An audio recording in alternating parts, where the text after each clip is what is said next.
I'm fine. Ladies and gentlemen, welcome to the April 2nd Board of Supervisors of County of Tuolumne's board meeting. Ladies and gentlemen, we live in the greatest nation on earth. Please rise and help me salute the flag to that nation.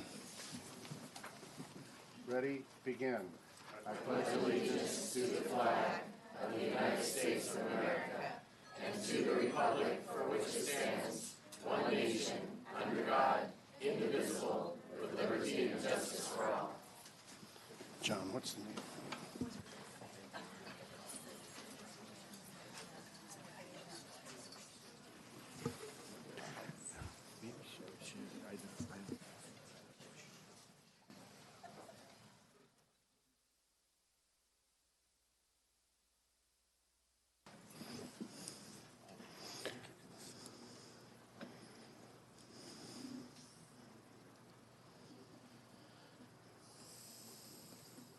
One moment, please.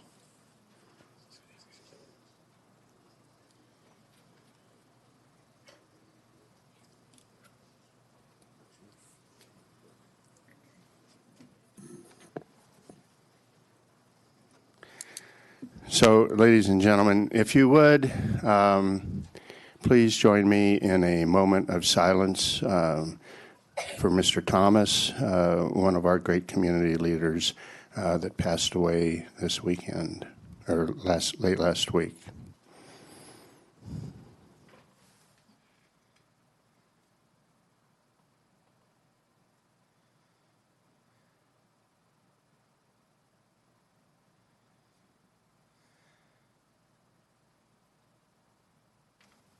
Thank you very much. Now is the time when we entertain oral communications. Any member of the public may speak on any item that is not on the printed agenda. If you would, please keep your comments to 3 minutes, and you can form a line, well, sort of, over on the right. My right, your left, and come on up. Hello, my name is Gary Johnson. I was the founding class of Leadership Tuolumne County for the very first volunteer fair. And I'm Robin Walters with Project Feed Our Kids, which is hosting this year, along with the Sonora Area Foundation, which is actually sponsoring this fair, volunteer fair. And one of our board members, Sherry, has actually really encouraged us to do the volunteer fair again. And also, it was an amazing event last year, so we're doing it again. It's on April 25th at the Sonora Fairgrounds in the John Muir Building, and it's from 3 to 6 p.m. This is an opportunity for you to walk in, and right now I just got my 67th table reserved by nonprofit organizations. You literally walk in and there is a smorgasbord of organizations that you can volunteer for. The purpose of the volunteer fair is to allow the community to come in and to see the nonprofits that are here that are doing amazing jobs for our community. And it's a great opportunity for you to check them out and to be part of the volunteer fair, to actually see what fits your purpose, what you could do for this community to help these organizations. I'll tell you a story about what happened last year, because I was one of these that were honored to be able to get into the volunteer fair, because it's limited, 75 only. We had a gentleman that came in with 6 kids that had lost his job. They were living in their car. And he didn't want his sons and his one daughter to actually feel like they were underprivileged. He says, we have to give back to the community, because that's a way of us seeing what's out there that we can do for our community. And he joined up with us to help us feed the kids, which we do. We help Columbia School. We help Jamestown School. And he actually got out and did some events for us. He was able to get a job because they saw his work. He is now working. He has a home. He is very good, vital part of our community now. Volunteerism is awesome, and it is a thing that can actually help our community grow in a better way, and we do need volunteers. April is Volunteer Month in the United States, and it was actually created by President George H.W. Bush. He did the 1,000 Points of Light campaign in 1991. So during our volunteer fair last year, through the data I've gotten back, we had attracted about 75 new volunteers for Tuolumne County. Okay. The best way you can help us, and we have right here a flyer. The best way you can help us is word of mouth. If you could just tell everybody that you know about the volunteer fair, and I will hand you this as we're kind of walking away from the podium. It's a great way also to get your children involved with volunteering. Sure. You could have them come to the volunteer fair also. Sure. Thank you very much. Thank you very much. And I reluctantly have to cut you off That's okay. because of the time limit, but volunteers make this county run. I would highly recommend you go to the volunteer fair. And thank you for coming and presenting, and thank you for putting on the fair. I really appreciate the work of Gary and Robin. Thank you very much. We have them, and if you have questions and want to contact me, please We've got do. 'em. And I'll be happy to give you some information or contact information. Okay, next, please. Hello, my name is Sean Robinson. I'm a citizen of Tuolumne County, a businessman, and a voter. And I would like you guys to bring up Measure M so we can start running legal businesses and keeping everything in our county. So I appreciate it if you take the and look into M and bring it back up on the board, please. Okay, thank you. you.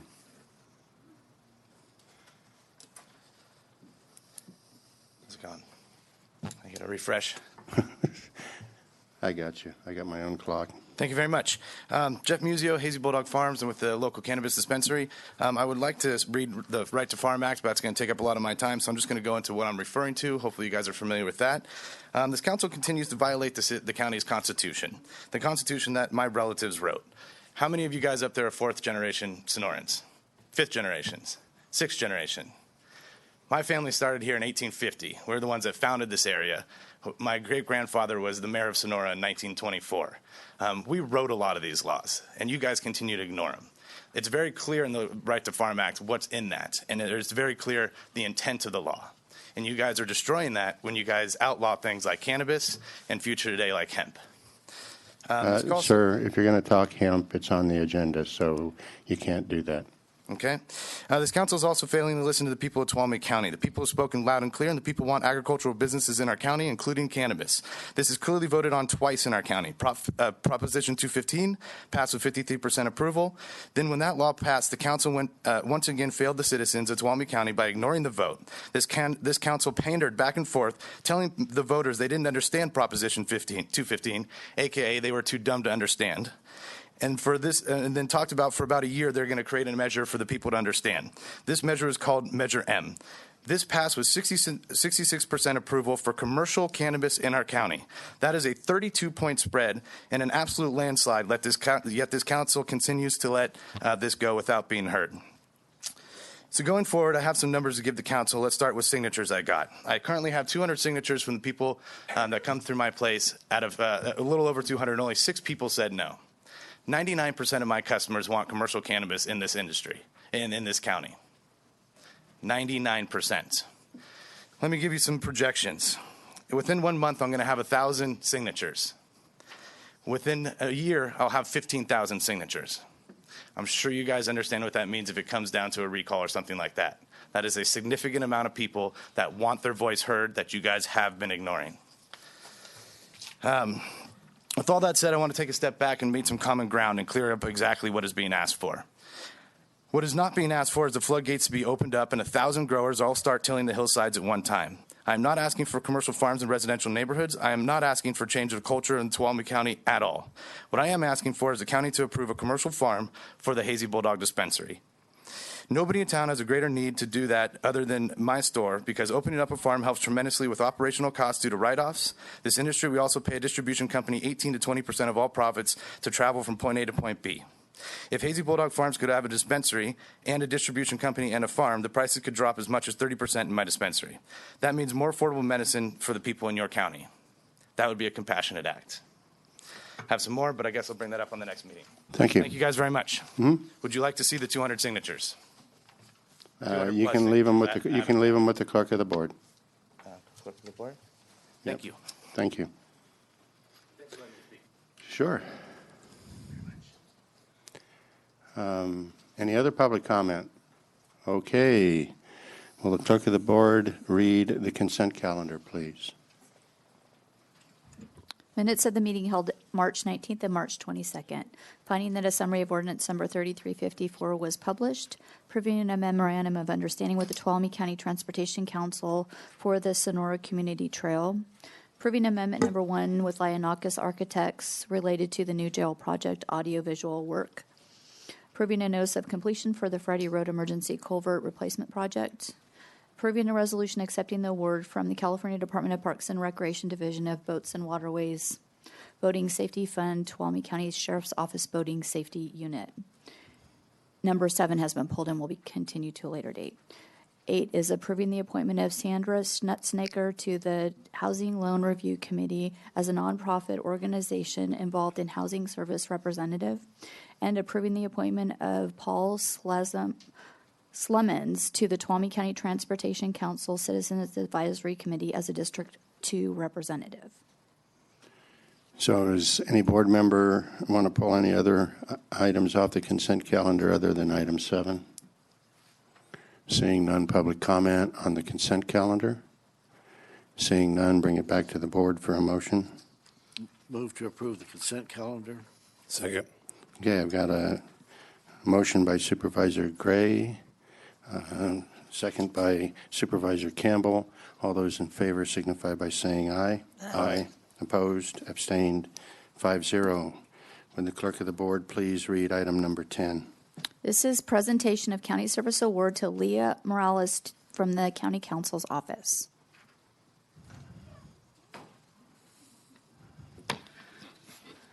Good morning, members of the board. Sarah Carrillo, County Council.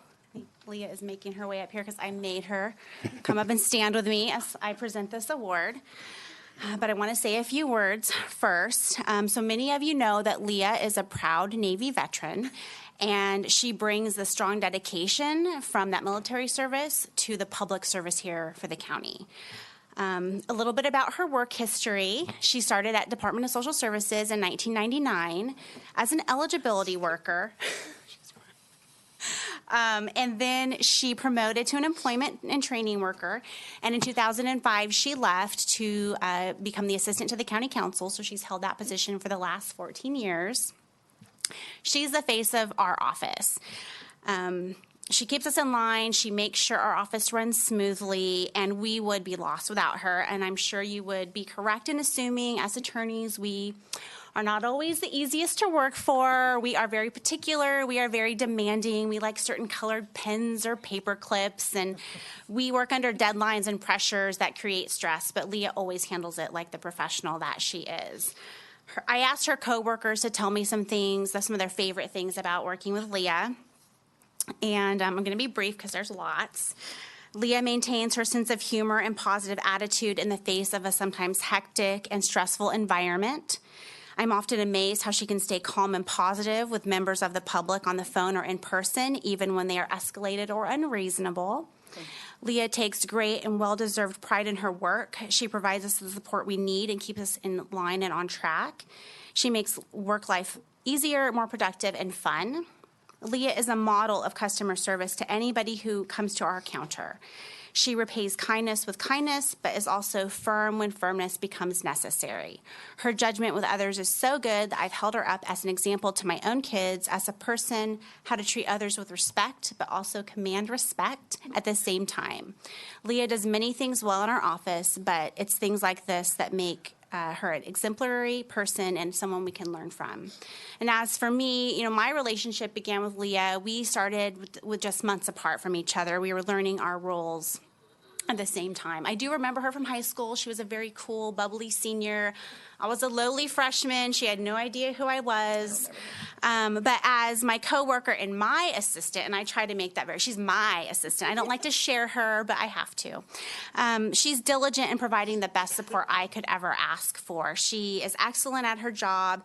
She's attentive to the needs of myself, my coworkers, the public, and our clients. She goes above and beyond daily to ensure we have what we need.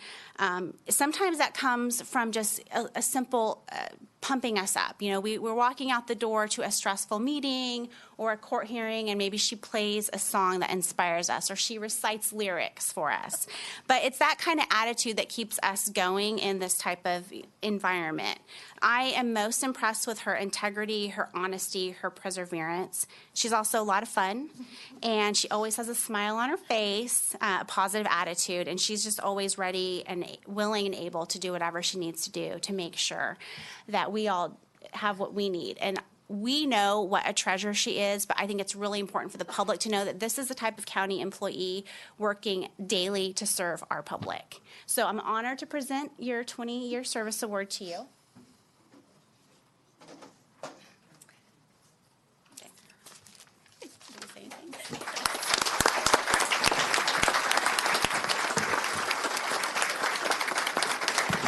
Standing ovation.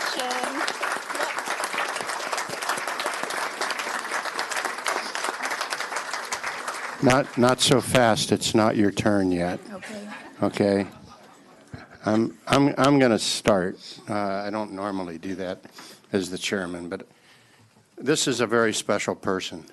In the military, there's a concept called leading up and down the chain of command, and this lady does that. She is awesome.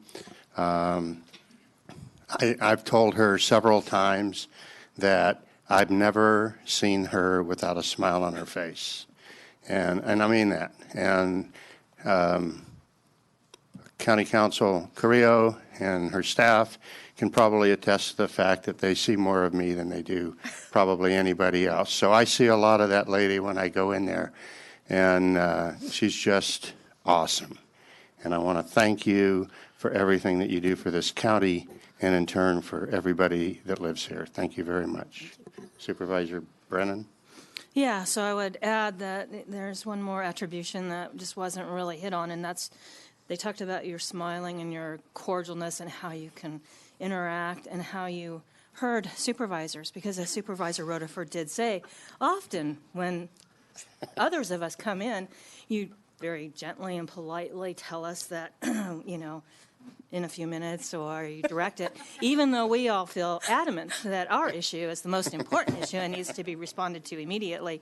And your ability to do that truly is, it's a talent that is supersedes many and many. And so thank you. And thank you for the way that you do find a way to make, there's a lot of moving pieces in that office, and you make them all fit and move smoothly forward. So John. Thank you, Sherry.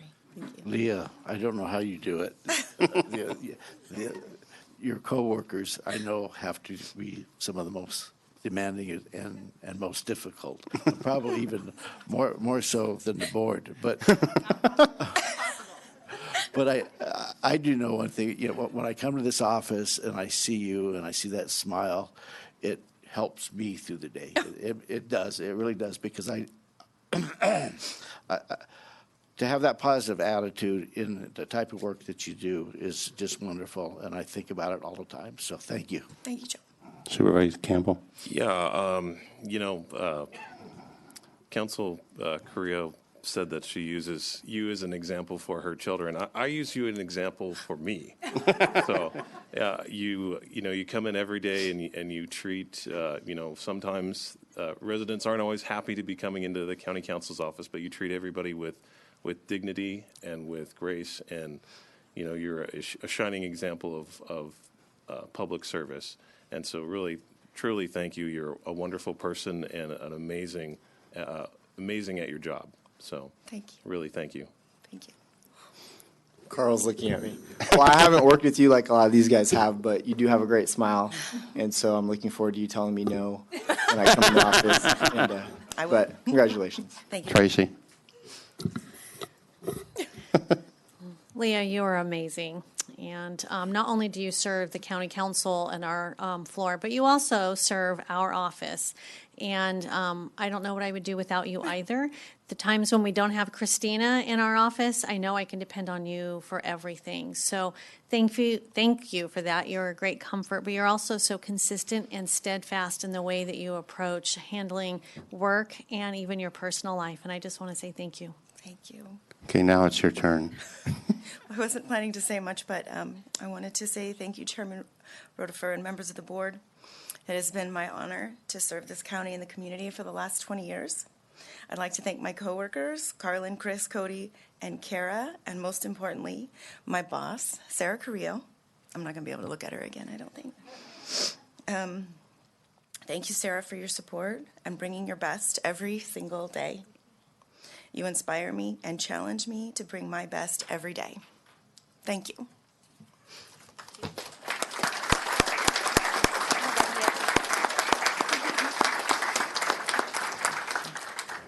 Okay. By the way, this is my favorite day, or favorite board meeting of the year, the first one in April, for any number of reasons, and one of them is the next item as well as the past ones. So would you please read item number 11? This is consideration of adopting a resolution proclaiming April 2019 as Child Abuse Prevention Awareness Month in Tuolumne County. Good morning, members of the board. Corey Allen, Department of Social Services. My job here today is to ask your board's approval to proclaim April 2019 as Child Abuse Prevention Month, to join the state of California in that effort, and really to garner the input and the engagement of your community in this effort to stop child abuse. Nationwide, 1 in 4 children in their childhood will experience some form of abuse. Here in Tuolumne County, 100 of every 1,000 children will have an allegation of abuse, and 1 in 5 of those will be substantiated or found to be true. These numbers are staggering, and it is a challenging issue in our community, but this is preventable. Child abuse, by the terms that we're looking at, are not just a one-time incident, and it's not just a single injury that can heal. Child abuse gets to the very core of the human person that is experiencing it, and it carries with them throughout their lifetime in some form. Over time, children can be impacted and develop a true sense of shame that changes the way they think. It changes the way brains function. It changes decision-making. And it can set humans on a trajectory towards a life of poor health outcomes. These things are preventable. The lasting effects can lead to addiction, to mental illness. Lasting effects can include self-harm and even worse, or not worse, I guess it's equally bad, the perpetuation of abuse on others. You see, children grow up and become parents. But what we in Tuolumne County believe is that every child deserves a chance, and every child who becomes a parent deserves a chance to grow and to learn. But we together do that work. We together get in and we prevent the isolation, the sense that I'm not worth it. And we help people by connecting with them. And you can do that. You can do that through volunteering. You can do that through connecting with a child through a mentorship program, really within your own families. You can see that child, hear what they're telling you, because these things are happening. You can join your local child abuse prevention coalition. You can attend any of the sessions that are being offered on building resiliency in your community, learning about trauma and its impacts on people, on children, on parents. Prevention is not complicated. As I've said, it's really just reaching out. And if that's not something that you are able to do today, maybe just doing a donation towards any of your entities locally that do mentorship programs or home visiting, parenting, building of parents. When we create networks of support for children and for families, we reduce isolation and we build a community to which every person can experience safety and well-being. This Friday, April 5th, nationwide, you will see a campaign, #WearBlue4Kids, the number 4. Wear blue, wear something blue, wear the pin. I have pinwheels that I forgot to bring to the podium, but I'm sure someone will bring to me. Take that pinwheel and #pass the pinwheel. Thank you. Hint. Child abuse prevention can be something that you do in your daily lives. So what we've done is with our AmeriCorps team, and if you can raise your hands, we've got a small AmeriCorps team. I've lost them. That's our team that's doing prevention at our Child Visitation Center, and they went yesterday in partnership with Adventist Health and through the Tuolumne County Resiliency Committee, went and posted a huge blue ribbon in front of Adventist Health to recognize the importance of building children and keeping them safe. So with that, we ask you to proclaim April 2019 as Child Abuse Prevention Month, because every child deserves to be nurtured, to be seen, to be safe, and to live free from violence. So before I step aside, I would love to give you a pinwheel, and maybe we can snap a quick shot of you recognizing the importance of that, if that's okay with you. Sure. How do you say no? And why would you want to? Thank you. Someone from my team can take a picture. There she is.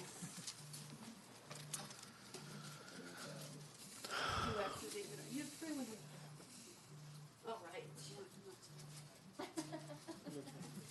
Thank you. Let's see. Got it? Got it. Okay, thank you. So public comment on this item? Seeing none, bring it back to the board. Supervisor? Oh. Go ahead, Ms. Brennan. So first, I would like to acknowledge Corey's passion and dedication to this, as well as all those that work in this field, and it's so important. And the volunteers, Tuolumne County is engaged, and we have a community of people that are really, really dedicated to working on this. And so thank you to all of those that are directly involved or indirectly supporting it. And with that, I would move adoption of a proclaiming April 2019 as Child Abuse Prevention Awareness Month. Okay. I'll second with a comment. There's nothing, I think, any more important that we can do is to stop child abuse. And I really want to personally thank you and all of the people that do work on this subject. It's to me, it just doesn't make any sense. But we know it happens, and without the interest of the people that are fighting this, it could be worse. So thank you. And I know that our two supervisors that have children would probably like to say something. I'll let Anaya go first this time. Yeah, I support you. I used to be a juvenile probation officer and would go into these homes and I would see the abuse, and changes your outlook on life. And so I'm proud of the work you guys do. That's also why I'm a big proponent, or very much against marijuana cultivation in this community and the effects that goes into opioids and all that stuff, looking at the big picture. So anything I can do to support you guys, definitely here. So thank you guys for what you do.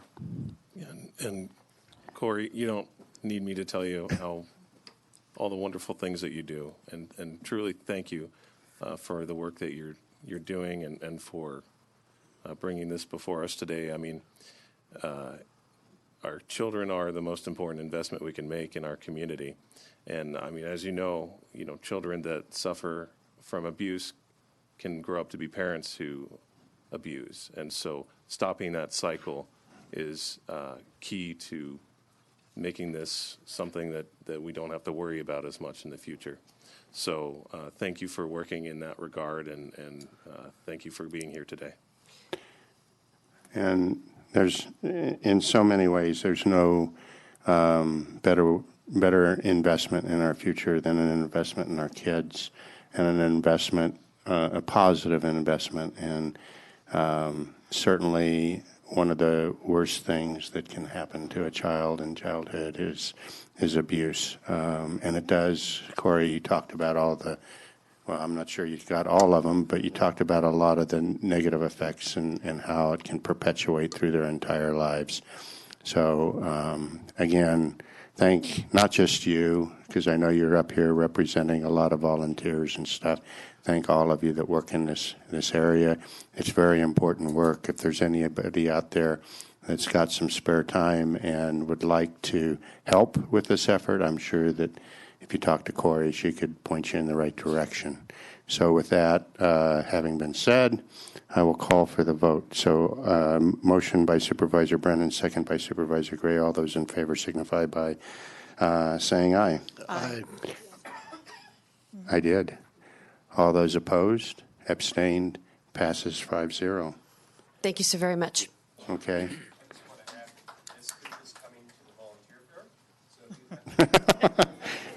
Another paid political announcement for the volunteer fair. Unpaid political announcement for them. Okay, so would you please read item number 12? This is a presentation of the 2019 Child Abuse Prevention Poster and Poetry Contest winners in recognition of Child Abuse Prevention Month.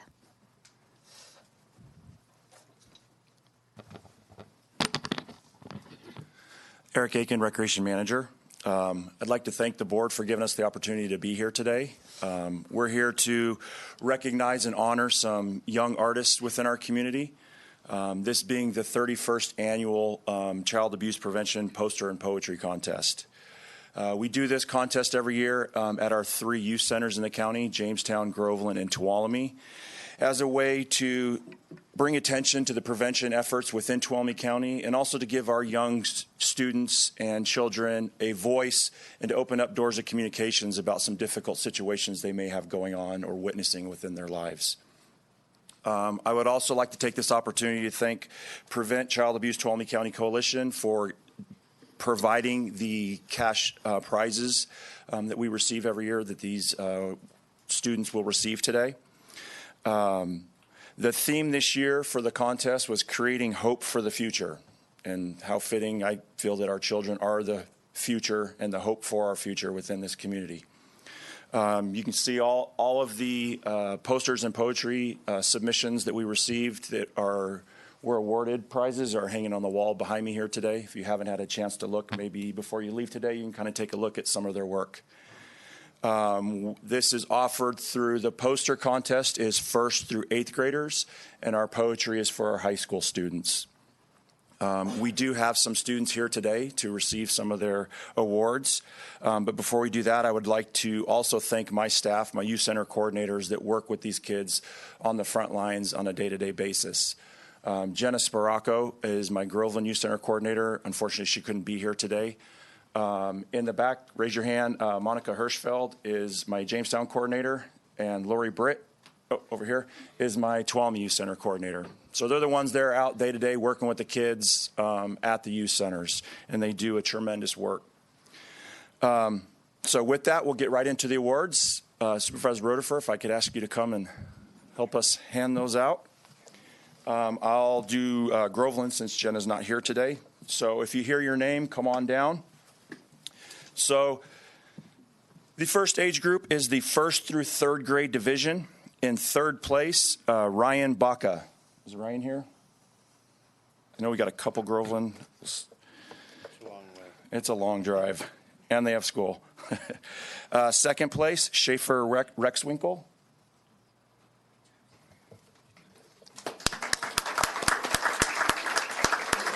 And 1st place, Dahlia Stevens.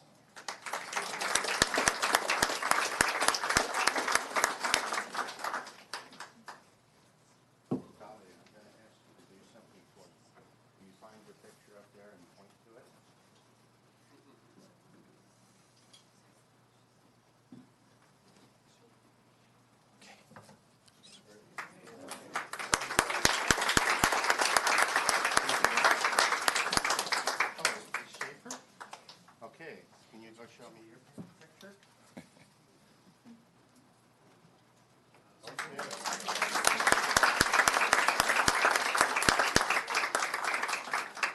And next will be our 4th through 6th grade division. In 3rd place, Zyler Ferguson.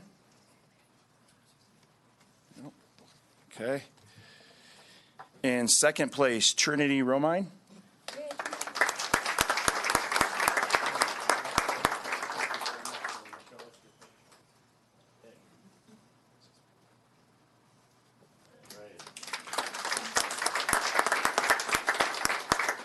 And in 1st place, Destiny Romine.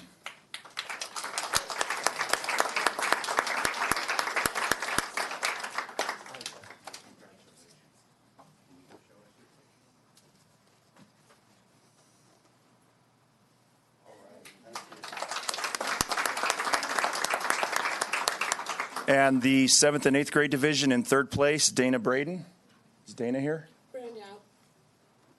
Oh, I'm sorry. I thought it was Nan Brandow. Sorry about that.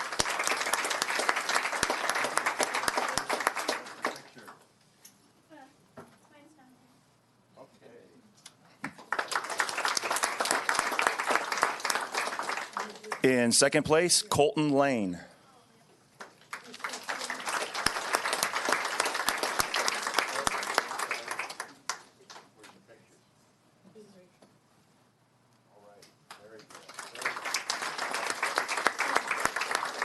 And in 1st place, Alex Wainwright.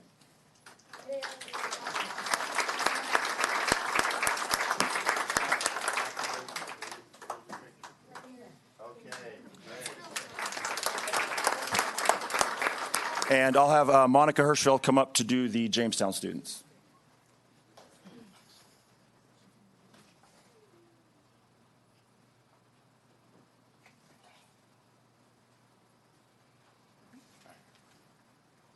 Good morning.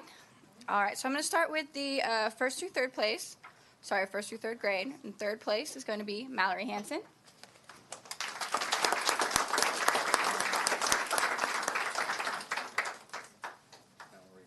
Yes. It's pretty crowded back there, huh? Congratulations. Can you show us where your picture is?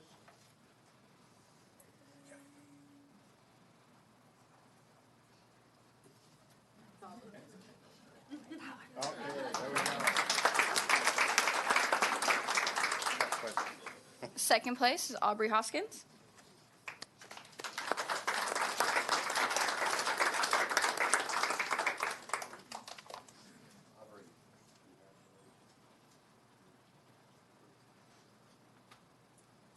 Okay, great.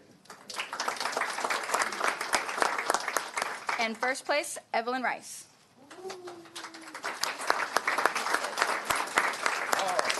got a little energy today. Congratulations. Can you show us where your picture is? Okay, wonderful.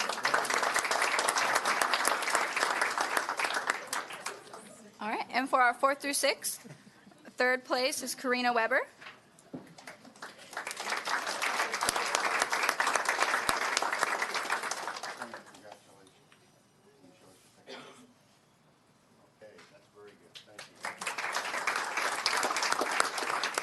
Second place, Diego Lopez.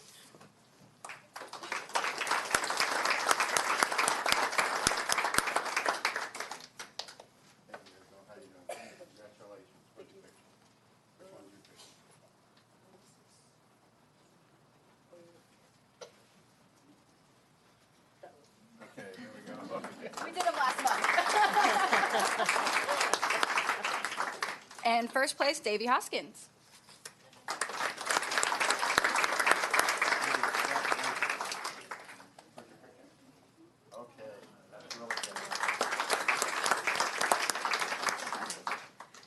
And for my 7th and 8th graders, 3rd place, Lily Kinder.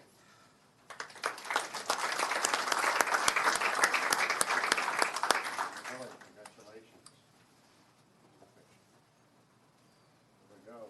Okay.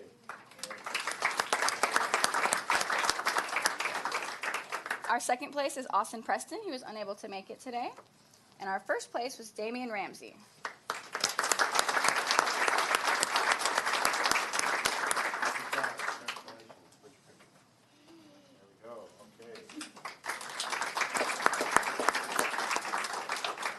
And then I'd like to introduce the Tuolumne Youth Center Coordinator Lori Bray. She's doubling as photographer today, too. Oh my gosh. That was difficult, I must say. Hi. All right. Glad to be here. Glad all of you are here. Glad my kids are here. All right. We're going to start with our first through third grade. Our third place winner is Izzy Schlegel.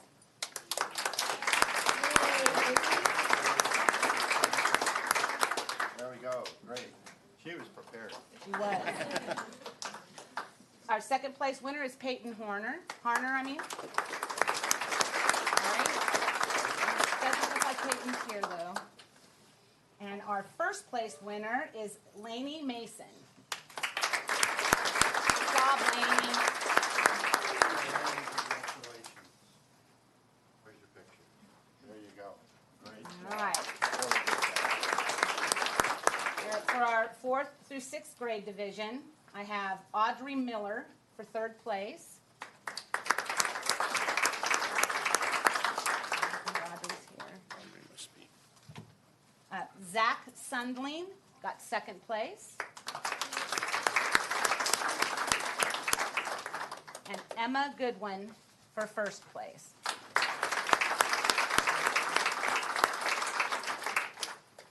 Must be in school. They're all in school. Yeah, I don't think they were able, any of them were going to be able to get out. 7th and 8th grade division, we have Ryan, this is a dual poster. Ryan Field and Madison Fletcher won third place. Okay. Emmanuel Garabre, second place. Emmanuel was here. So I just destroyed his name. Where's your picture? Okay. No bullying. Right. And our first place winner was Vicki Henley.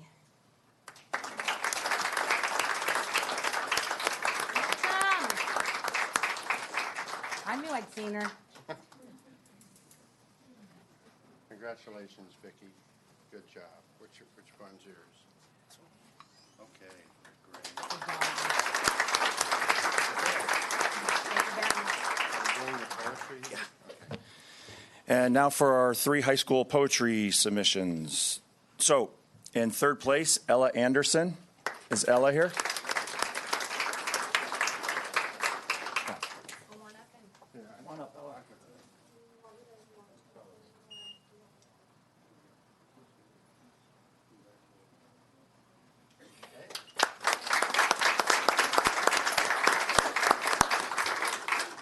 In second place, Dominic Woodman.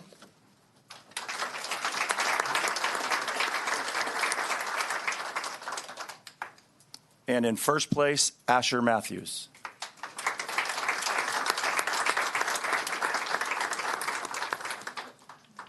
No Asher? No Asher. Okay. Okay. All right. You want to? Dominic asked if he could read his, so Okay. if you don't mind. Please, come on up. I will hold it for you, absolutely. I was going to ask. He has You got it on down. paper? All right, Yeah. I was going to pull it off the wall for you. Thank you. Okay. Safety first. Fire free with warmth from the heart. Shelter from a storm from the house with 4 walls. Roof covering our heads. Bellies filled with food from the garden. Crest with love. With dirty worn hands. Gentle to the touch as they pass your plate filled. Thank you.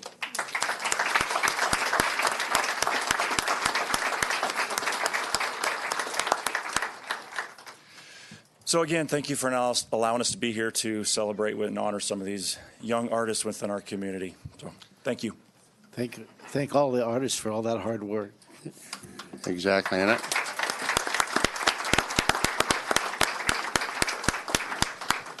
the reason I did the double hitch getting down there is I really wanted to say this before, but I was on my way down.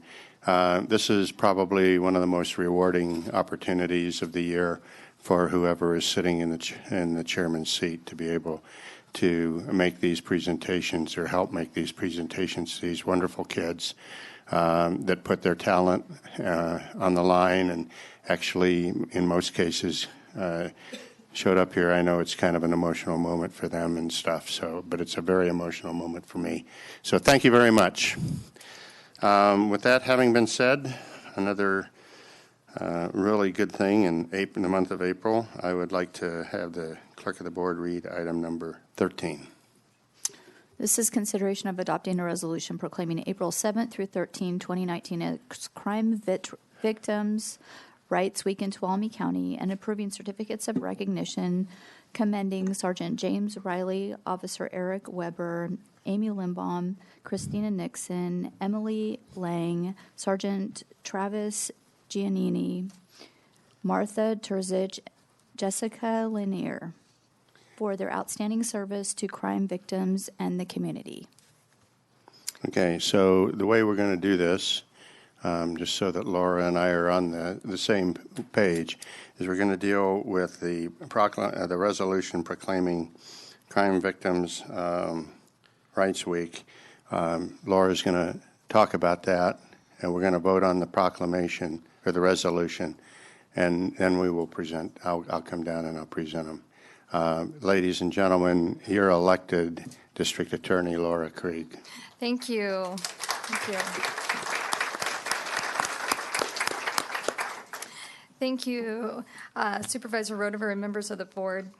I appear before you, as you mentioned, to ask the board to proclaim the week of April 7th through 13th as Tuolumne County Crime Victims' Rights Week. And this is actually a nationwide proclamation across the country this exact week of April 7th. And this year's theme, which I really think speaks well, is honoring our past and creating hope for the future. And I always love this board meeting. It is my favorite board meeting of the year, and it's so hard to follow those kids, but we're going to do our best because we have some wonderful people to recognize here today. The National Bureau of Justice statistics show that in 2017, U.S. residents 12 and older experienced 3.1 million violent victimizations, and U.S. households experienced 13.3 million property crimes. Our Tuolumne County Victim Witness Unit, which I'm going to ask those fine ladies to stand that work in my office, please stand if you're here with a Tuolumne County Victim Witness. Stay standing. Please stay standing. These ladies served 903 victims in years 17-18 and offered over 20,000 services to victims of crime that came into the justice system in our county. So thank you again.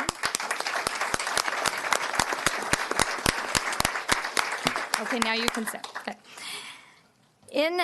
Not only do we recognize victims of crime and celebrate them as they show true resiliency and are really, truly survivors. And one of these posters over here, the teddy bear, has a banner, and it says survivor. And that's really what we're talking about is survivors today. But we also want to recognize those who provide outstanding service in supporting crime victims and helping them navigate the process in victim services. So in the work that we see, the individuals we're going to recognize today, we see that they serve victims often on their worst day. And it always amazes me that victims will navigate through the process, they become survivors, and they return to thank those who helped them. And it's a humbling experience, and it's a very, very honorable profession. And so we would ask the board to proclaim the week of April 7th through the 13th as Tuolumne County Crime Victims Week. I do want to invite you to our annual luncheon, which we are partnering with Prevent Child Abuse Tuolumne County, and I know they're changing their name. I'm going to have a hard time with that. But that is on April 10th at 11:30 to 1:30 at Black Oak Casino, where our recipients will also be receiving their awards, and I will be going into a whole lot more detail about each and every one of them and their stories at that luncheon. Okay, do I have any public comment on the agenda item or the awards that we're going to present? Okay, seeing none, I'd like to bring it back to the board. I'm looking for a motion to adopt the resolution and approve the certificates of recognition. So move. Second. Okay. Supervisor Gray moved and Supervisor Brennan seconded. All those in favor signify by saying aye. Aye. Opposed? Abstained? 5-0. And with that, I'll go down and join. Can we comment real quickly? Sure, absolutely. I'm sorry, I didn't mean to cut that off. No, because this is just so very important, and I really appreciate the theme this year, and because we are all working for a better future, and this opportunity to acknowledge those that have really dedicated. We've talked about this so many times already this morning, but are dedicating their lives to this working around this issue. It's very, very difficult work, probably some of the hardest work that's out there, and yet so important. And so, with all of my heart, thank you. Thank you for all of the efforts, and I wish I could attend the luncheon. I have in the past. It's a wonderful luncheon. I'll be out of the area on the 10th, but would encourage any of you that can go, make the luncheon, because honoring these individuals and talking about this subject is very, very important to the continual work that needs to be done. Thank you. Supervisor Gray. Yes, Sherry, you said it so well. Without the people that do this work, I can't imagine what would happen to some of these victims. It's just the public really needs to know how hard all of you work to help them through these difficult times. So I want to thank you. Sherry said it, but thank you. Thank you. Go ahead. You know where I stand. Thank you. You know, working in the prison, I see those guys, but they leave behind a mess, and you guys get to help clean up that mess. So thank you guys for what you do. I see Travis, some guys from the prison here today. Thank you guys for the work you guys do. You know, I support you guys, so thank you. Thank you. And I won't be there on the 10th. I will be out of town, but be thinking about you guys. Ryan. Hey, the 10th is my birthday, so maybe Well, happy birthday. Yeah. We can celebrate that too. Just looking at who the certificates of recognition are going to, it's just a who's who of people that are really helping the victims of crimes in our community. And I know every single one of these people has done above and beyond just what the role of their job is. So just thank you for the work that you are all doing, and keep it up. Thank you. So I'll be right down, but I'm going to say one thing. Our legal system really was structured to protect the accused, and has evolved into a system that I believe in many ways gives a lot of latitude to the accused. And in that process, it really disfavors the victims in many cases. And a lot of times the victims not only have to go through the crime, but go through the difficulty of dealing with a justice system that doesn't hold those responsible that should be held responsible. And that's almost a double whammy in many cases. And I think it's very important, the work that you do. I think that it goes to the integrity not only of your district attorney, but her entire office, that they not only aggressively, and I mean that in a positive way, but aggressively pursue the criminals, but they also look after the victims in a manner that I haven't seen in my my lifetime in other jurisdictions. I think you've got a great program, and it's because you got great people doing it. And ladies, thank you. All the award winners, you know, I'll thank you individually up there, but as a group, thank you for everything. And just one more thing for people here and people watching. I don't know if a lot of you guys know, but Laura goes to, we have what's called BPH hearings, Board of Prison Term hearings, for a lot of our lifer inmates. And she travels throughout the state to represent the victims' families when these guys go to get out of prison to potentially be released. She's there advocating on behalf of the victims. I know Jessica's here today. She did the same for Jessica and her family. And that's huge. A lot of DAs don't do that. So proud of Laura for doing that, and thank you for doing that. And you win some, you lose some, but you're there fighting for the victims. So thank you. Thank you. Yep. Thank you. Well, with no further delay, and thank you so much, board members, for your comments and recognition. It's always tough every year because we really do have wonderful people in the county that work hard every day. But the recipients this year really stood out to the victims and to staff. And so we're going to start with our recipient. And before I say his name, well, I'll go ahead and say his name, but then I have a whole lot of more to say. And so we're starting with Tuolumne County Sheriff Sergeant James Riley. And if you would please make your way up, we'll go ahead and start this.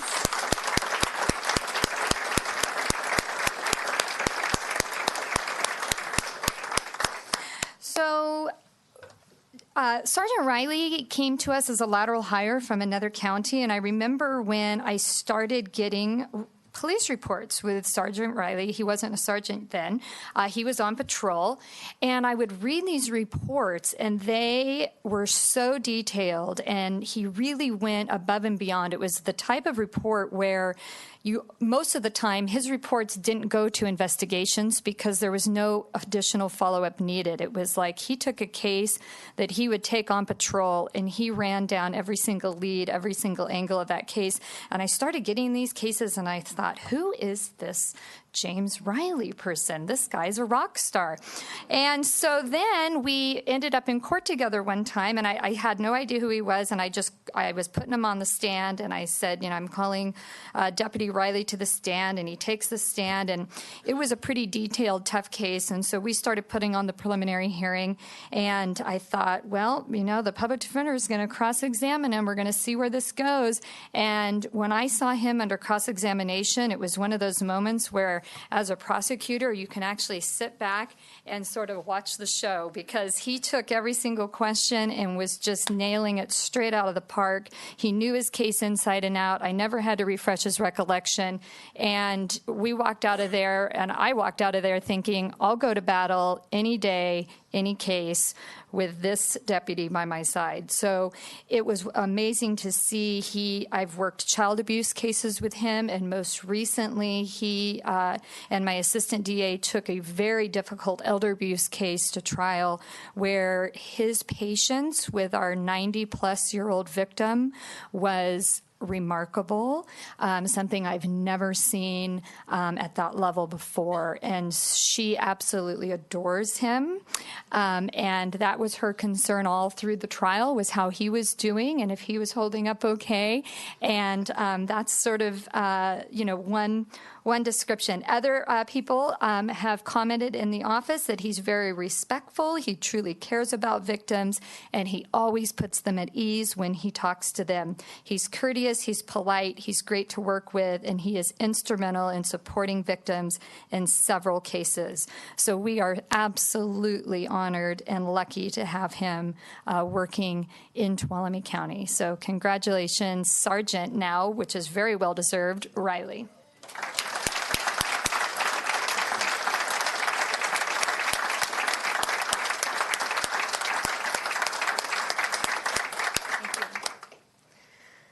Okay, next, I would like to recognize Sergeant Travis Giannini, who is with Sierra Conservation Center in their Investigation Services Unit, excuse me.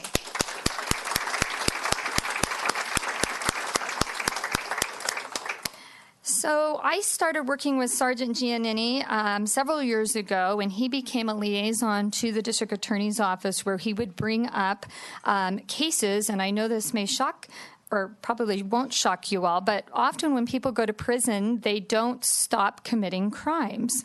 And so part of ISU is that they investigate crimes that occur within the prison, and then they bring those cases to our office, since the prison is in Tuolumne County, and we file new charges and prosecute those cases.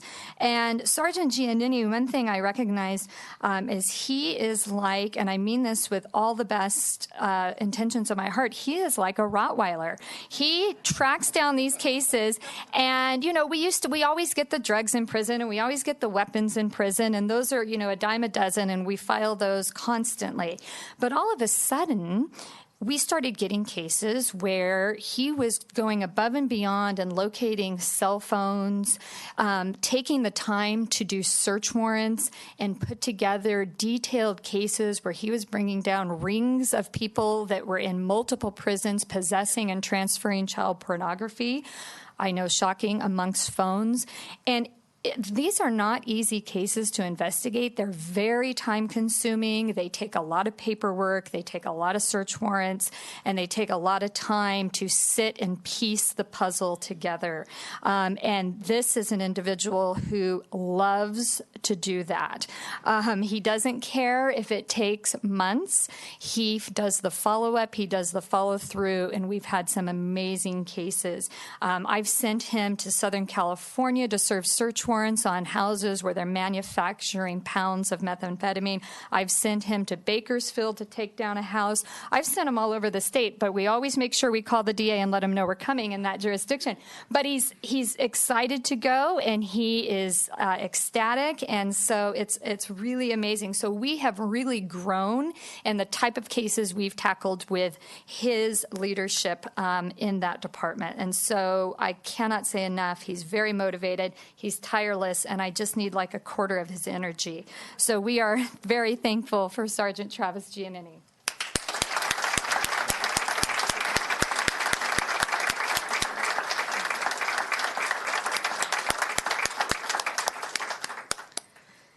Okay, next we have Sonora Police Officer Eric Weber.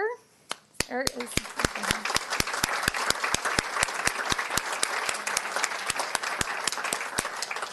So this is another individual who was born and raised in Tuolumne County, and we are very fortunate that he decided to return home to serve his community. He is a very humble person. He is very kind and patient, and this comes across in his interaction with victims. So he has served victims of sexual assault.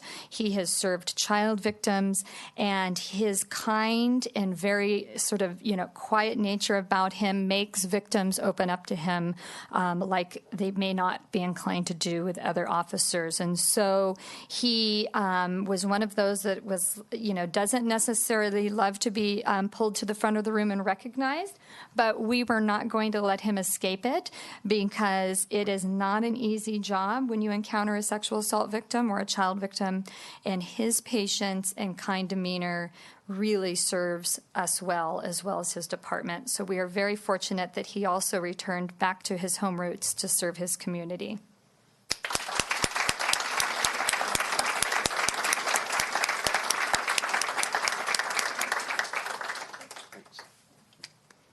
And I remember him from high school. I do. Okay, next we have Probation Officer Amy Lindblom. Is Amy in here?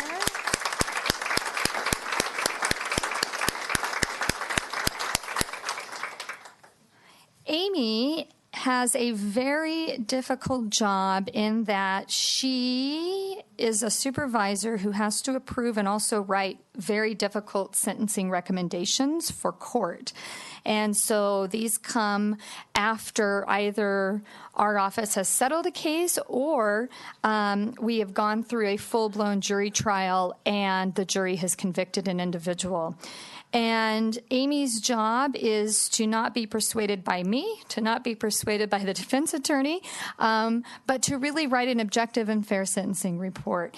And what I appreciate about Amy is that in some really tough cases, she actually has attended and taken time out of her day to go to the trial to see what the evidence is, how it's being presented, what is being presented, and then following up with the victims in our cases to truly find out what their losses are and what their wants and desires are in the case, and to make sure that that's represented in those probation reports that go to the judge.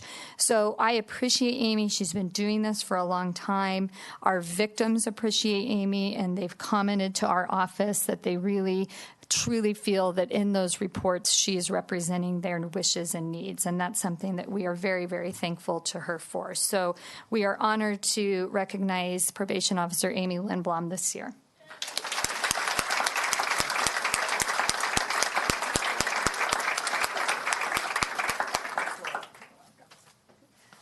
And she's so funny because sometimes we sit in court and she's like, I'm not recommending that, Laura. And I go, how can you not recommend that? And she stands up to me. I'm telling you, it's good. It's good.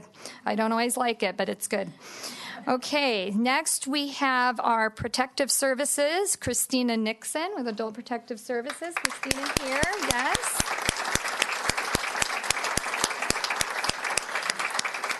So one of the things that our Tuolumne County Victim Witness Unit started to do when we secured the elder abuse grant funding is to respond in the field with adult protective services in many cases. And so our advocates got to know Christina Nixon very well. And they had this to say: Christina is a very empathetic and compassionate person. She is kind and hardworking, and this comes across in all of her interactions with her clients and victims.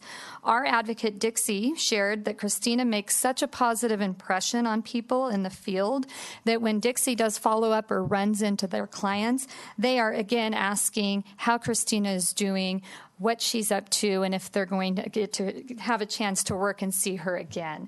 So this is, again, somebody that truly represents our county well, that encounters people in tough situations and provides that empathy and compassion that's needed so that they feel comfortable taking advantage of the resources that are available.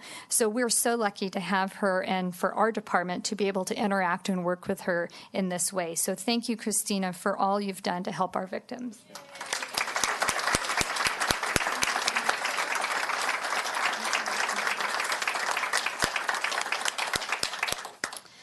Okay, next we have a Center for a Nonviolent Community advocate, Emily Lang.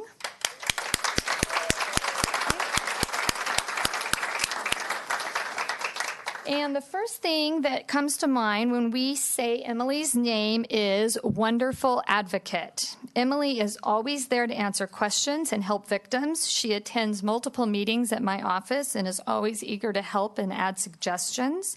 Sometimes the work she encounters is difficult at the Center for Nonviolent Community, but when you see her, like sort of we were talking about Leah earlier, she is always smiling, she is always eager, and she always has that air of positivity, which is sometimes very hard to do. She has taken all of her past personal experiences and turned them into a motivation to become genuinely kind and a strong advocate. She is a true definition of advocacy, resiliency, and I love when she comes to court and supports our victims in court because she is such a professional, and I always know that our victims are in good hands when she's there. So thank you, Emily.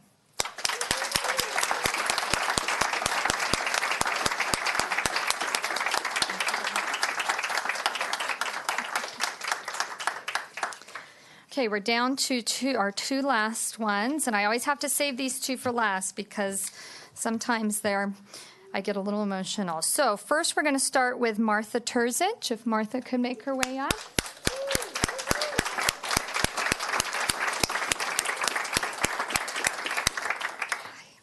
So in 2015, we had a very violent domestic violence case, And that experience took a part of Martha from her that she never thought she would get back. And Martha was the victim in that case. She had nothing left but the courage to put one foot in front of the other and to take what happened to her and turn it into doing good and helping others. She is now an assistant at CNVC, Center for Nonviolent Community, and she helps with bilingual groups. She assists law enforcement with outreach to the Hispanic community, and she gives cooking lessons to women that are at the women's shelter. And so I cannot say enough that case, sometimes justice isn't served. I don't think justice was necessarily served in that case, but she took that experience and she has grown and turned her life into a way to give back to others and to the community.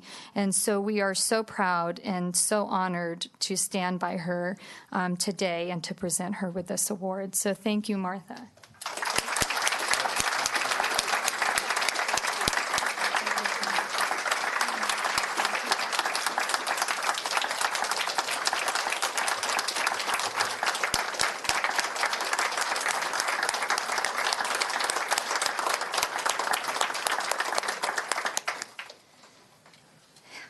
Okay, and our last recognition to our victim, and there's gonna be a big presentation at our luncheon, so I'm gonna keep it just a snapshot. But next, I want Jessica Lanier to please come up.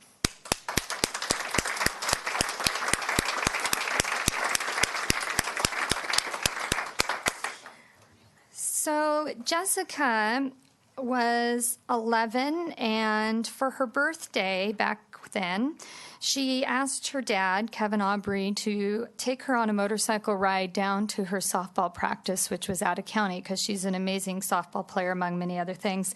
And she was on a traveling softball team. And on the way home, they stopped and they had pizza in Oakdale. And they made their way back to Tuolumne County, where her mom, Gina, was, and her brother, Bobby, who are here. And an individual who had over 10 prior driving under the influence arrests and convictions was 3 times the legal limit that evening and decided to make a left turn right there at 5th Avenue in front of CHP, right into their pathway as they were traveling eastbound on the motorcycle. And Jessica's father, Kevin, was killed.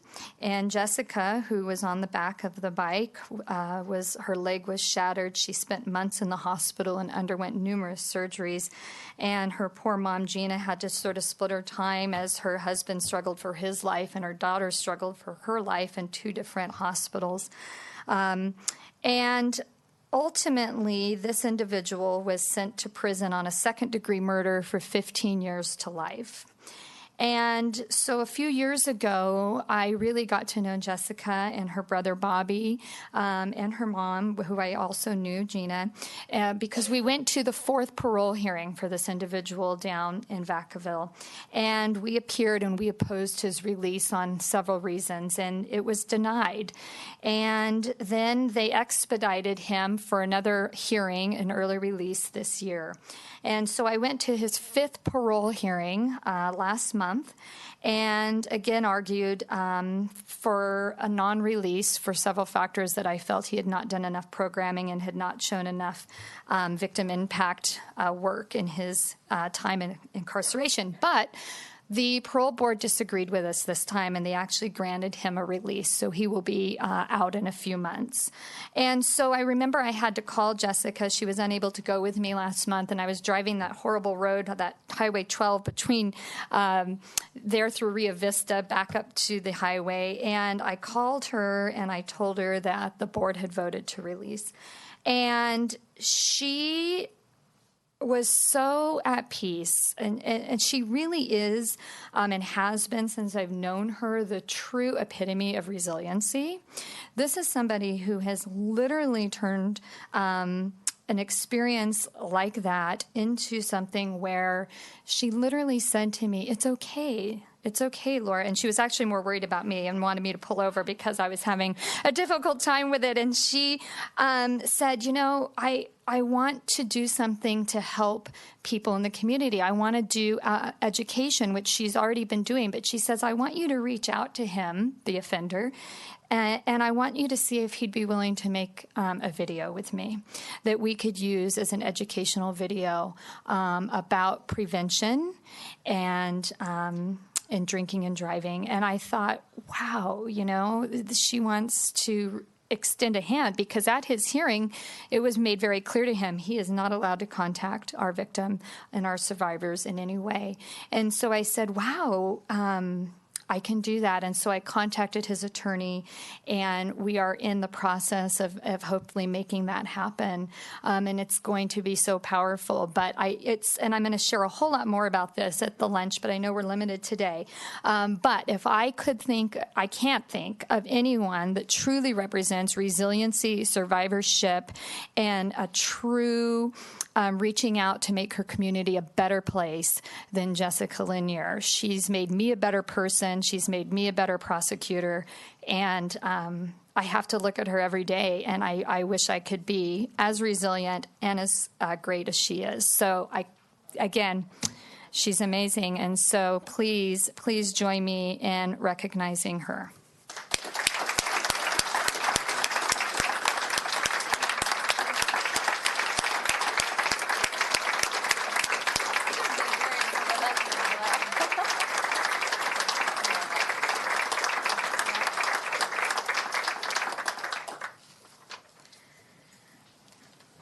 Thank you. Whoa. I'm just glad the tears in my eyes aren't rolling down my cheeks. So thank you, DA, for all that you do. Again, for all the award winners, for all that you do, for the entire team, everything that they do. Very, very important work, no doubt. Could the clerk of the board please read item number 14? This is consideration of adopting a resolution proclaiming April 1st through 7th, 2019 as Public Health Week in Tuolumne County.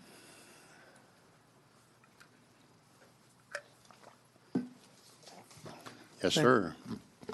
Thanks very much, Chairman Rodefer, Administrator Riggs, members of the board, and members of the public. On a personal note, before I begin, I'd just like to say this is the first anniversary of my service to be honored as the health officer for the county of Tuolumne, and I'm very pleased to be here. Also, on a personal note, before I begin, I'd like to ask Administrator Director Connolly and Steve Boyack and Nursing Director Melissa Parrish to rise just for a moment, because the work that I'm going to talk about and the proclamation that I'm going to please just for a moment. These are the folks who mentor me and administer the public health services in the county, help me to do that. So I'm here today to ask the board to consider a proclamation for the first week of April to be named again as the Public Health Week in Tuolumne County. If I may, I'd just like to read two paragraphs from the staff report. Tuolumne County's Department of Public Health provides a wide array of services. Many of the members of the public that are here may not know about these, but they benefit from them. So I just want to mention that among the things that the Public Health Department does to improve the health of our community, we reach out to provide education on nutrition, child safety. We've heard a lot about the services provided in child safety, and our emphasis is on prevention in this area. Physical activity, prevention of sexually transmitted infections, reducing substance abuse, including tobacco, nicotine, opioids, improving maternal, infant, and child health. We collect data and we investigate when failures of prevention or failure to prevention occurs so that we can improve the services that are meant to prevent illnesses, injuries, and other problems in our community. So it's my pleasure and my honor to ask the board to accept the recommendation to name the first week of April as Public Health Week. Okay, thank you. Is there any public comment on this? Okay, bring it back for board comments. I'll start on my left with Supervisor Campbell. Yeah, I mean, thank you very much for the work that you do and the 3 individuals that you called out earlier. I mean, keeping this county healthy is key to keeping this county safe. And, you know, as we know, there are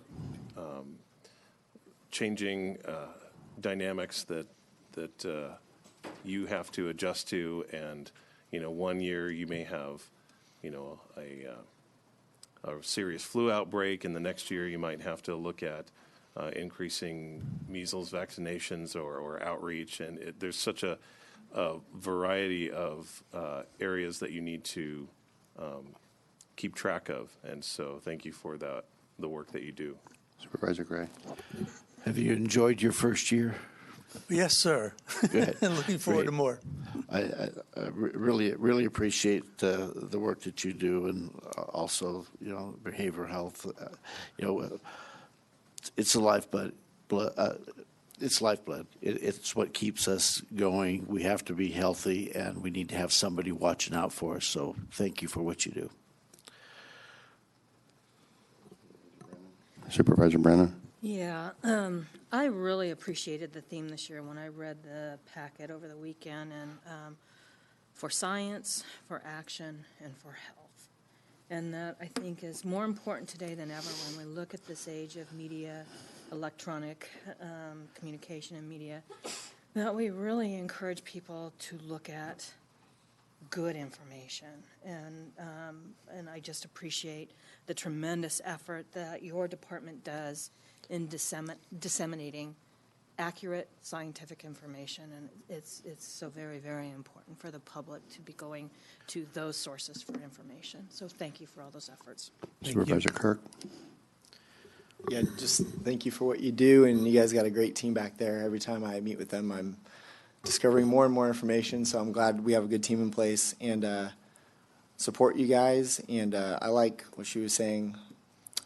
You know, physical activity and exercise, nutrition, healthy eating, mental health and emotional health. It's just educating the population, especially those at-risk population and the families, to live healthy lifestyles. And appreciate the message that you guys bring forth in our community. Yep. They've all said it. Thanks for everything that you do. This is an important resolution, and I'm certainly going to support it. Looking for a motion. So move. Then I'll say, well, you got Okay. it. You guys are too slow. You'll get faster the longer you're on the board. Okay. I got a motion from Supervisor Gray, a second from Supervisor Brennan. All those in favor signify by saying aye. Aye. Opposed? Abstained? 5-0. Thank you very much. Thank you. And thank the staff as well for all that they do. Okay. We're going to try and get one more in. Will the clerk of the board please read item 15? Consideration of adopting a resolution proclaiming April 7th through 13th as Library Week, April 9th as Library Workers' Day, April 10th as Library Bookmobile Day in Tuolumne County. Yes, ma'am. Good morning. I'm Deb Sampson, Library Director. The United States celebrates National Library Week every year during the second week of April, and we wanted to share our greatest accomplishments of the past year with all of you so you can help us celebrate the good work that we do in Tuolumne County. We recently adopted the Link Plus program for borrowing and loaning items long distance with other libraries in California, enabling us to increase our sharing ability tenfold. We instituted a regularly recurring bilingual story time in Sonora and at the Groveland branch, along with American Sign Language story times biweekly in Groveland. We added e-audiobooks to the collection and a suggest a purchase button to our website so cardholders can let us know what they'd like us to spend our diminishing funds on. We added the following subscription databases: Chilton's Auto Repair, Encyclopedia Britannica, TeachingBooks.net, Archives Unbound, California Digital Archives, Digital Reel, Pro Citizen, which provides test prep for people studying to become American citizens, Pronunciator.com, which is a language learning tool, the New York Times, and Tutor.com, which provides a 12-hour turnaround with feedback on students' term papers and job seekers' resumes. We just purchased 12 Oculus Go virtual reality headsets with a grant from the Black Gold Cooperative Library System, with which we're planning to run international museum and historical site virtual tours for seniors. The headsets are going to be available in the fall for all ages, so don't feel left out if you're not a senior. Our new literacy coordinator, Gail Sorensen, has increased our adult literacy program from 3 tutors and 4 learners in October of last year to 15 tutors and 27 learners now. She also secured a $25,000 grant from the state to start a family literacy program and anticipates being able to help 40 families learn to read together this summer. We're including adults in this year's summer reading program and providing wonderful prizes with the help of our community partners. So come to the library and sign up the whole family starting the 18th of June. From April 9th through the 13th, the Friends of the Library will provide coffee and cookies to all patrons who visit during the morning hours. If you haven't been in lately, please stop by and take a look at all the wonderful changes we've made and let us know how we can serve you better. Thank you.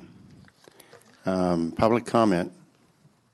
Seeing none, I'm going to start with Supervisor Brennan because I know she wants me to. Thank you. How perceptive. So we've talked about a couple of things that are really important this morning that our libraries are just a shining example of success on. And first is a safe place for kids to be and learn. And I really have been so privileged to attend our library much more, and I sneak in there with my 3-year-old grandson who just loves going there. And I'm always amazed at there's always so much activity going on in the library. And it's I've been there different times of the week, and it's just impressive.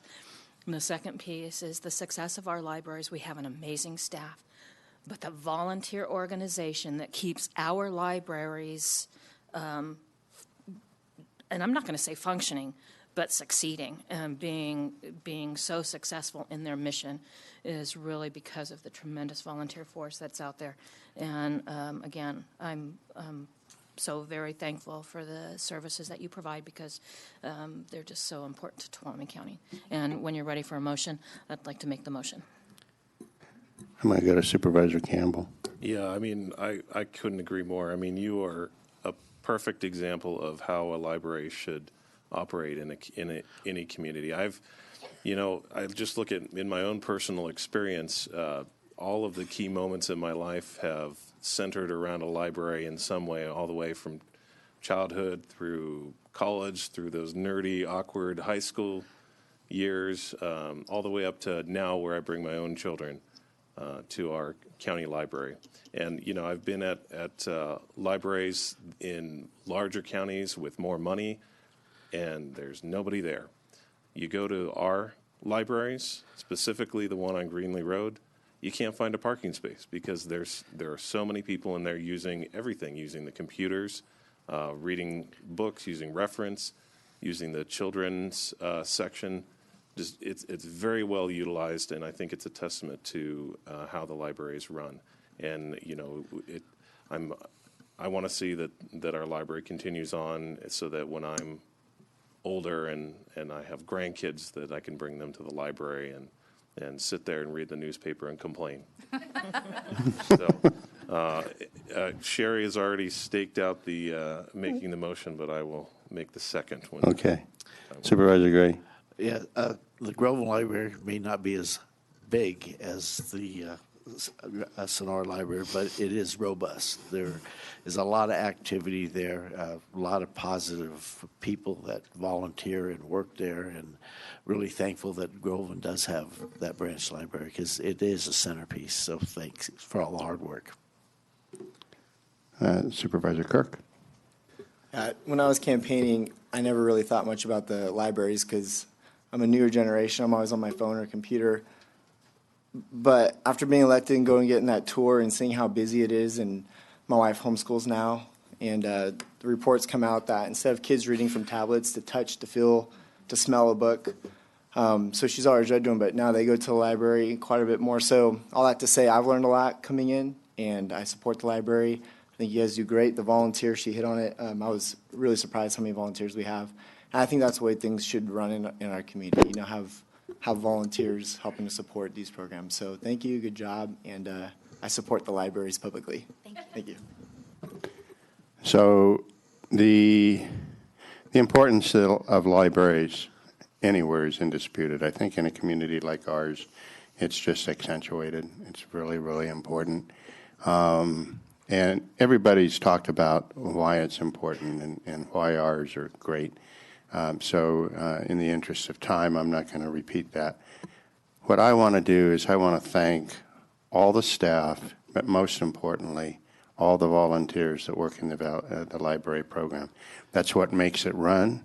That's what makes it run at a level of excellence that you don't see other places.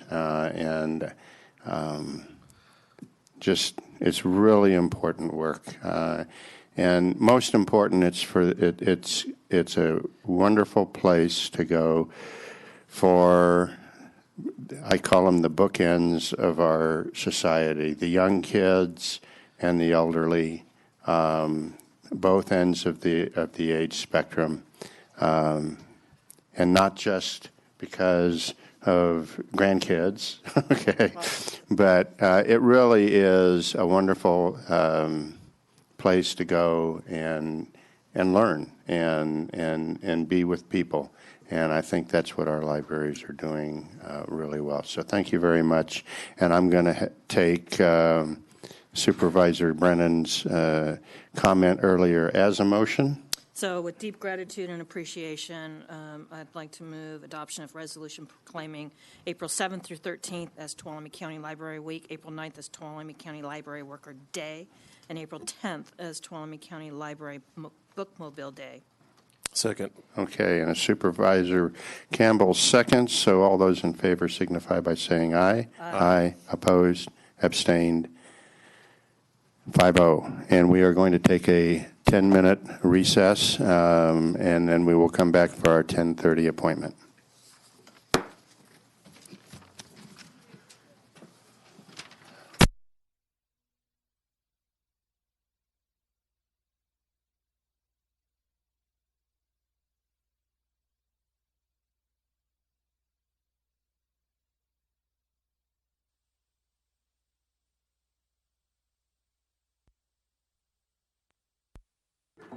Okay, ladies and gentlemen, if we can recapture our seat cushions here, we'll get started again.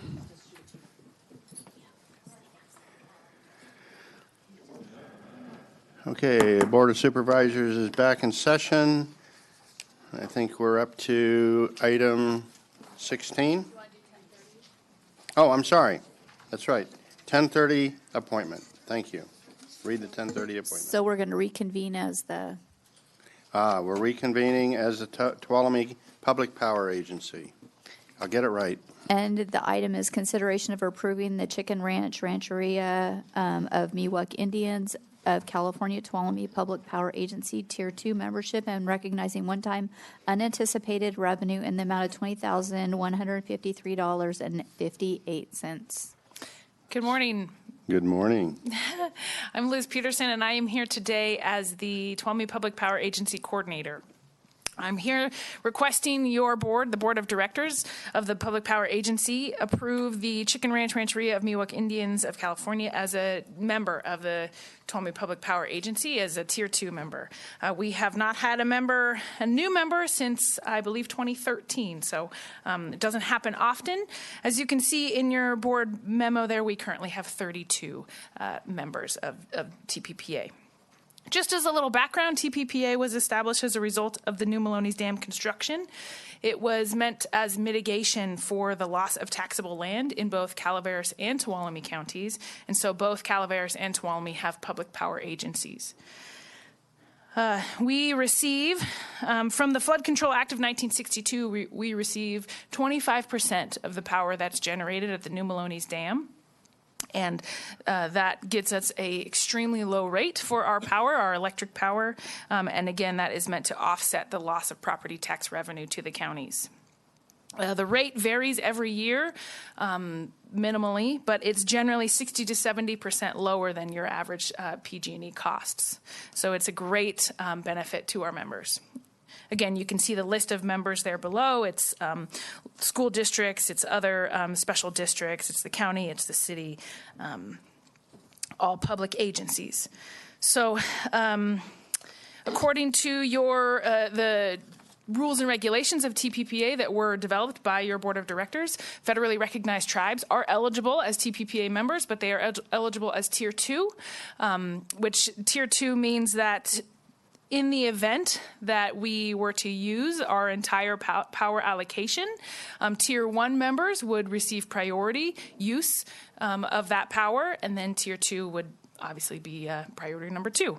Just as a way of reminder, we use about 50% of our power allocation, 50, about, in total for Tuolumne and Calaveras counties. And so it's, we've got plenty of power. And then the second piece is that there is a 3 cents per kilowatt hour or the rate that Tier 2 members pay is 3 cents per kilowatt hour more than what our Tier 1 members pay, and that is to account for administrative costs, for extra billing and that kind of thing for our Tier 2 members, as opposed to our Tier 1 members.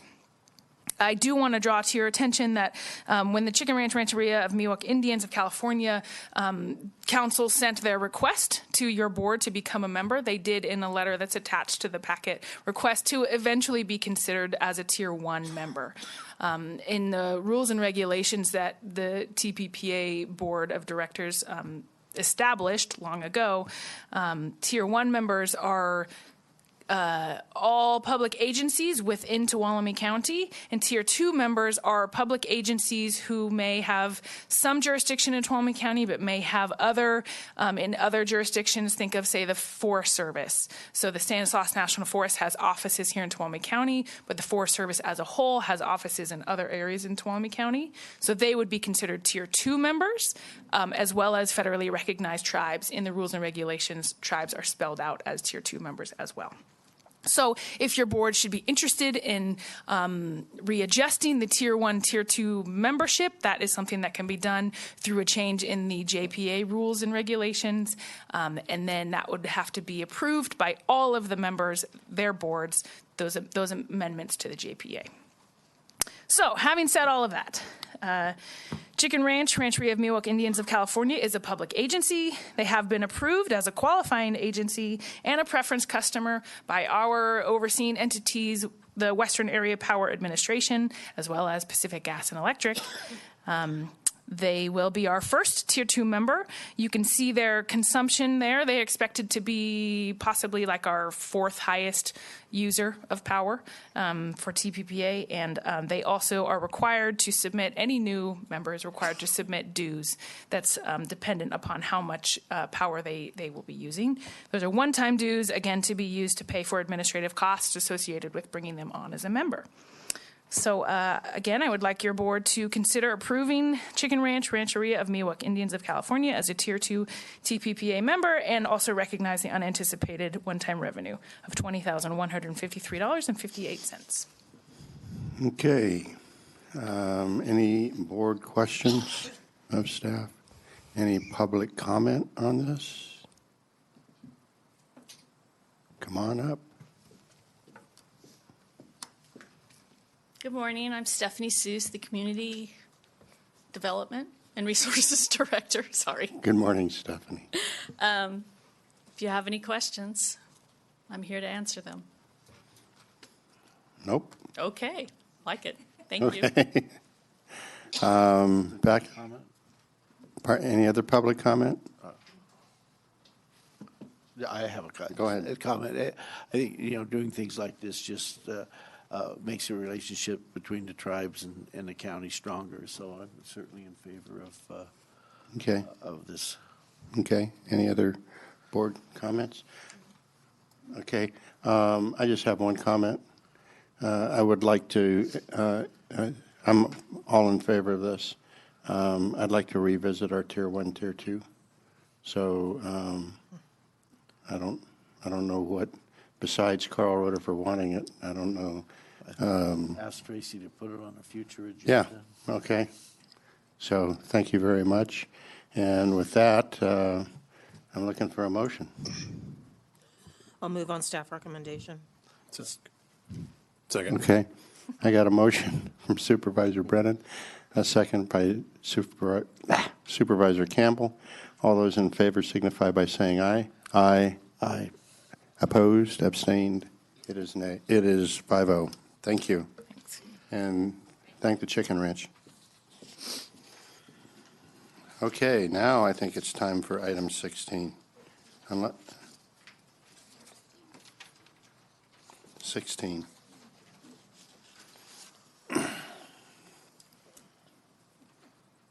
Waiting for my name. This is a presentation of the Tuolumne County Visitors Bureau Annual Budget and Marketing Plan. I hope you had planned on being here this long. I will say it was a wonderful morning. I'm really glad we were It here is. for all It of is that. So the- very inspiring. It's the best board meeting of the year. I really believe it, and it's that way every year. So, was but welcome. Thank you. Good morning, Chairman Rodefer, members of the board. I'm Lisa Mayo, and I'm the president and CEO of the Tuolumne County Visitors Bureau. And we're here today to go over our 2-year marketing plan and budget with you. And here with me today are Jen Lopez and Katie Kirkland. And Stand by. I got to recess the Tuolumne County Public Power Agency, reconvene the Board of Supervisors. Okay. Now, would you like me to start over? if you wish, Sure. we'd love to. What an inspiring morning this was. It truly was. Good morning, Chairman Rodefer, members of the board. We are here today to give you our 2-year marketing and budget plan. And with me are Jennifer Lopez, who is our marketing manager, and Katie Kirkland, who is our communications and tourism manager. And they will go over their respective parts of the budget. I wanted to go over a couple things before they come on up. One item is under income. We have a miscellaneous income line on there, and I wanted to explain that. And that is when we have cooperative marketing programs where we're putting out money and other groups, other partners, members might be putting money in as well to purchase the advertising campaign. So that's what that is about. And then also on the TOT, we were really conservative, I feel, in increasing it much. And part of that is we're not sure where we stand right now with it. We don't know the October through December numbers yet. But we wanted to stay fairly conservative as we feel it will be fairly flat with the effects from the fire. But we also hope that our tourism recovery efforts spurred it on a little bit more in the fall. So waiting on those numbers. And then, and also it's interesting doing our budget right now because we still have a whole quarter to go through to see where we are to really do comparisons year over year. We are also anticipating new lodging in 2021, and so we've reflected that in the TOT numbers as well. On the expense side, I wanted to explain payroll and what that includes, and that is salaries, wages, medical benefits, bookkeeping services, payroll taxes, and workers' comp all come under that.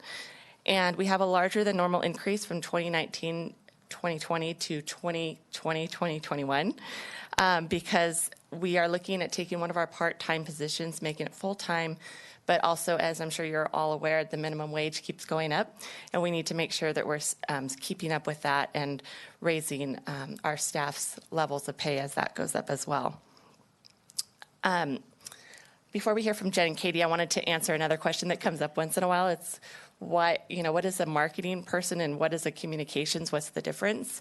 And so marketing is looking more at bought advertising.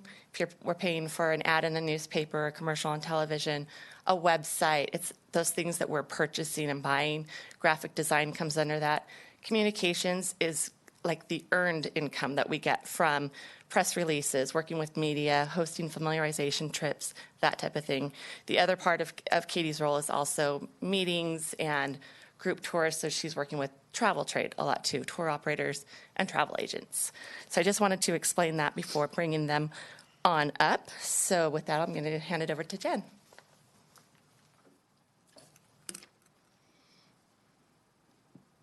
Thank you. Good morning. So just really quickly, I'd like to go over a few of the highlights of the marketing plan and budget, the marketing portion of it. That is a couple of very specific highlights.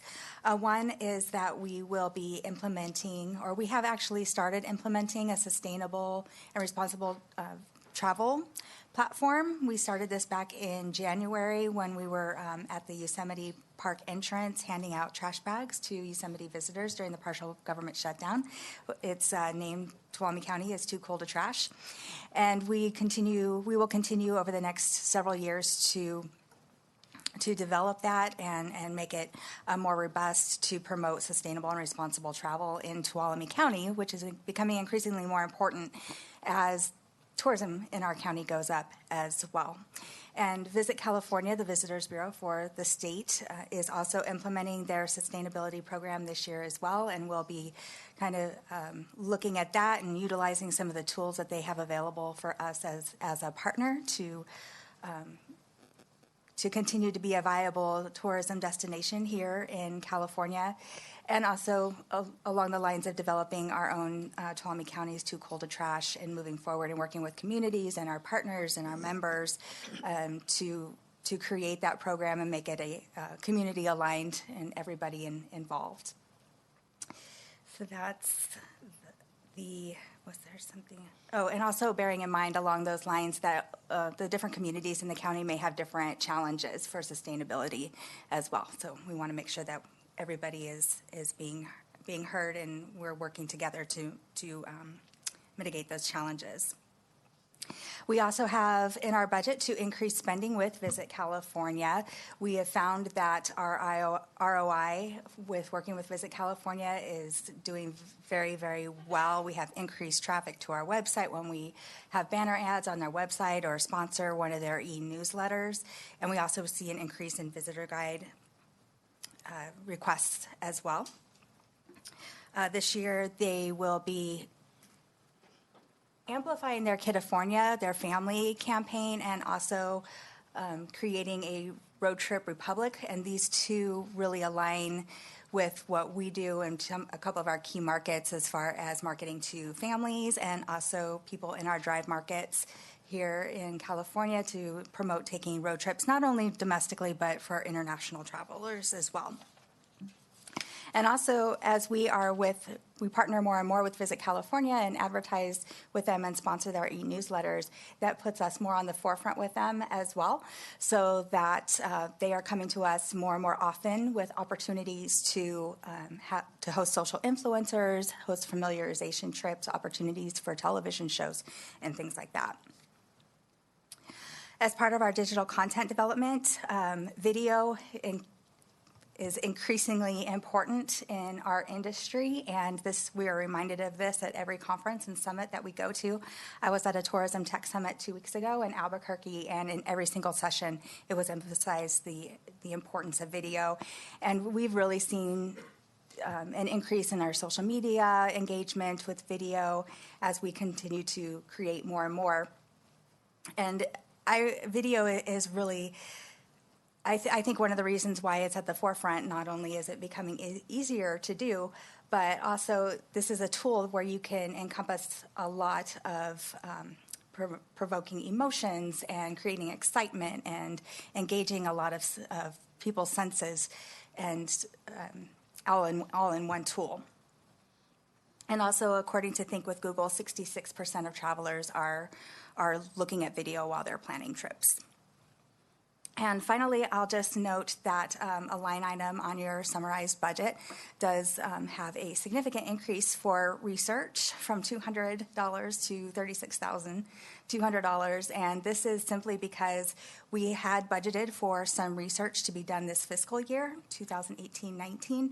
However, those funds were realigned to another line item while we were doing our fire recovery efforts. So that's just put back into the budget for the future, because we find that it'll be really important to actually see what our marketing efforts are doing and the ROI that we're getting on our marketing efforts. Right now we use TOT. Basically, it's the main way that we can gauge and produce a rough ROI for our area. Are there any questions? Any questions? Yeah, just a couple. Thank you. There's a lot of good detail on this. I was privileged to see this a little bit in advance. Terry Marshall did a presentation to the 120 chamber, and she did a really good job. And it's obvious you guys have really stepped up the game as far as getting the word out. Do you have the budget on your webpage? No. Yeah. Sometimes the biggest question I get is how much money you have, where you spending it, and I think that's a good place where the public could go and see that. Looking at the report, and maybe I'm ahead of us here, but last Thursday I was at a presentation up at Thousand Lakes up in Hardin Flat, and the CAO of the parent company did a presentation concerning camping. And I don't know if you have her card, but I do have it, and I want to get it to you because she's looking for somebody to partner with also in their advertising scheme.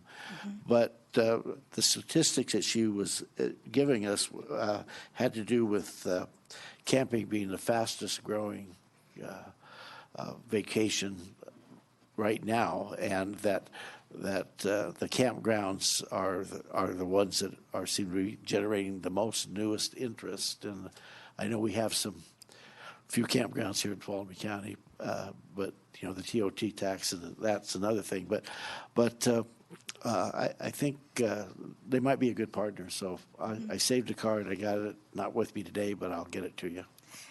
Yeah, we were provided with her information. I look forward to talking with her. Okay, Yeah. you already have it. Yes. Okay, all right, good. Thank you. Okay. Any other questions, comments for that? I'll just note, my computer took a dump. I'm trying to restart it. But we went through the budget at the last meeting, and there was a lot of questions that got answered, so I was confident in that. And one thing that just came to mind, when we're keeping up with the inflation as far as minimum wage, are you looking at the percentage? Is that kind of what you're just keeping up with, the percentage? Okay. All right. Yeah. Right. Okay. Awesome. Okay. And yeah, and then posting the budget online would be great because, like I told Lisa, transparency is key when we're running these organizations, and I'm confident that they're going to do a great job, and they have. Yeah. Okay. Yeah, Lisa answered my question on the miscellaneous income and a couple others that I had. But in full disclosure, I would say that the Visitors Bureau used the Sug House in one of their video promotions, and when they were looking at historic buildings and features in the Snort area, and so they did a wonderful job on that. But on the campground piece, to just highlight John's comments, was at the Southern Sierra Leadership Conference recently, and that's with the National Forests and Parks from here to Kern County, and there was a real acknowledgement on how impacted the campgrounds are. And I agree. I think there's some opportunity to look for partnering. And my challenge to them is we need to look at capacity and look for opportunities to build a little more capacity and spread it out because it's awfully concentrated. Okay. Next. Okay. So Yeah. Katie, our Communications and Tourism Manager, will talk a little bit about travel trade and Okay. public relations. Okay.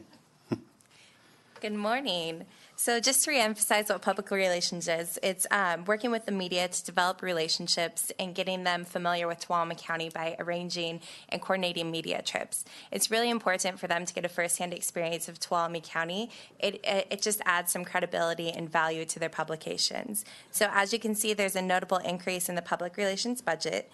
This allows us to continue to work with international and domestic media, as well as Black Diamond, the public relations and trade organization that represents us in the UK.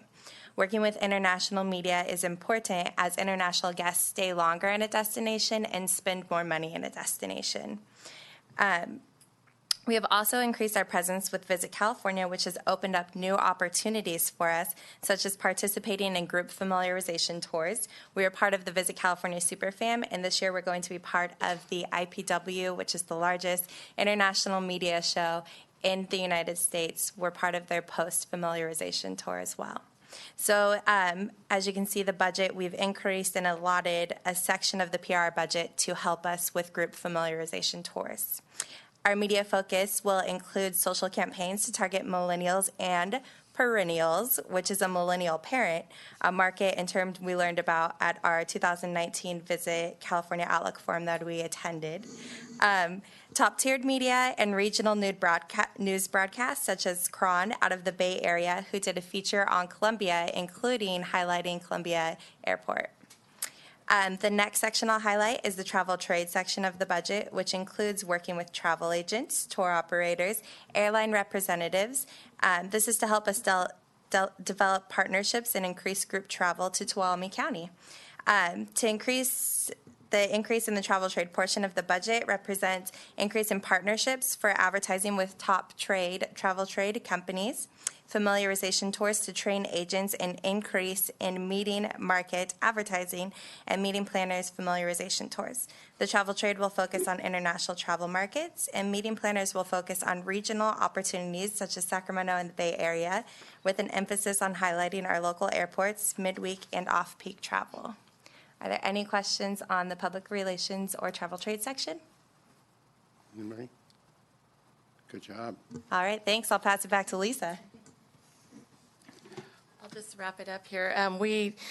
Another question we get is as new projects come in and TOT goes up, or our marketing is paying off and TOT goes up, what would we do with additional funding? And so I just wanted to assure everyone that we do have a wish list, so to speak, of things that we would do that we feel are really important and could really help us to further promote Tuolumne County and make us even that much more competitive with some of our neighboring counties. And that is recreating our television commercial and expanding the reach of that. We would want that to be down in Southern California and also surrounding states where there are drive markets. We would want to increase our international representation with emerging markets like Brazil and even India, and then also with traditional markets like Germany. We also want to work with major airlines, and I know that's something that people go, what? You're in Tuolumne County. But all of these international travelers that we have to come in by airplane mostly. And so we want to work with those to further promote Tuolumne County to their travel agents. And we also want to work with rental car companies, and that ties in with the airlines as well. And big picture, we really want to advocate for tourism development in Tuolumne County. We're talking really big picture, convention centers, an international hotel brand, and transportation options between here and the Bay Area. We feel that's really important. And my personal goal is that one day soon, we will have a visitor center at 108 and 120 again that will really be like a transportation center. And I have a big vision for that. So if anyone wants to help us with figuring that one out, we would greatly appreciate it. So with that, are there any other questions? Okay, seeing none. Public comment before I make some comments. Just go ahead, John. No question, but just suggestions. We do know that we have some possibilities at the 120, 108, and I think if you just keep close contact with the CRA department and Darren will be helpful. Just ask them to feed you stuff that's okay. That's new, and we can maybe get ahead of the game. Thank you. Okay, so just a couple things. First of all, you're doing an awesome job, all of you. One of the things, I've lived in Asia and I've lived in Europe, and so I've got an ear for languages and stuff. Unfortunately, I don't have a tongue for languages, but that's okay, other than German.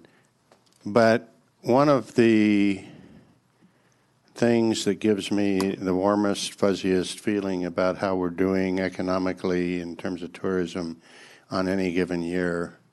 I spend a lot of time in Columbia and I spend a lot of time in Jamestown, and it's how many different foreign languages that I hear. When you hear foreign languages being spoken, those, having been a traveler, travelers, a lot of times, they focus on major urban centers, cultural centers and all that stuff. Not that we're not a cultural center, we are. But my point is, when you hear those in Jamestown and Columbia and Groveland and wherever, Twainhart, I hear cash registers going ka-ching, ka-ching, ka-ching. Okay, so, and I hear that all the time in the summertime around here. I think it's really, really great. I know you're also focusing on the off seasons as well, and I appreciate that. The one thing I want to give you a big kudo on is that marketing committee or group that meets. I think that is a fantastic way to share ideas and get the word out of what you're doing and where you're headed to the community that is the benefactor of your efforts and all of that stuff. And so I've attended several of those meetings. I enjoy them immensely, and I encourage you to keep them up and maybe even expand it a little bit. Okay? And otherwise, great job, and thanks for the presentation. Thank you. Any last shots? Okay, you're out of here. Thank you. Good job.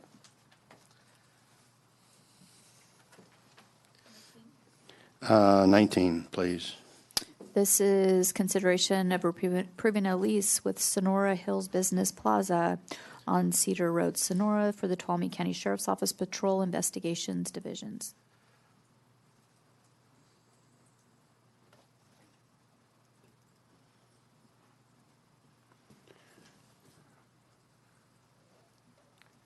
Ladies and gentlemen, your elected Sheriff Coroner, Bill Pooley.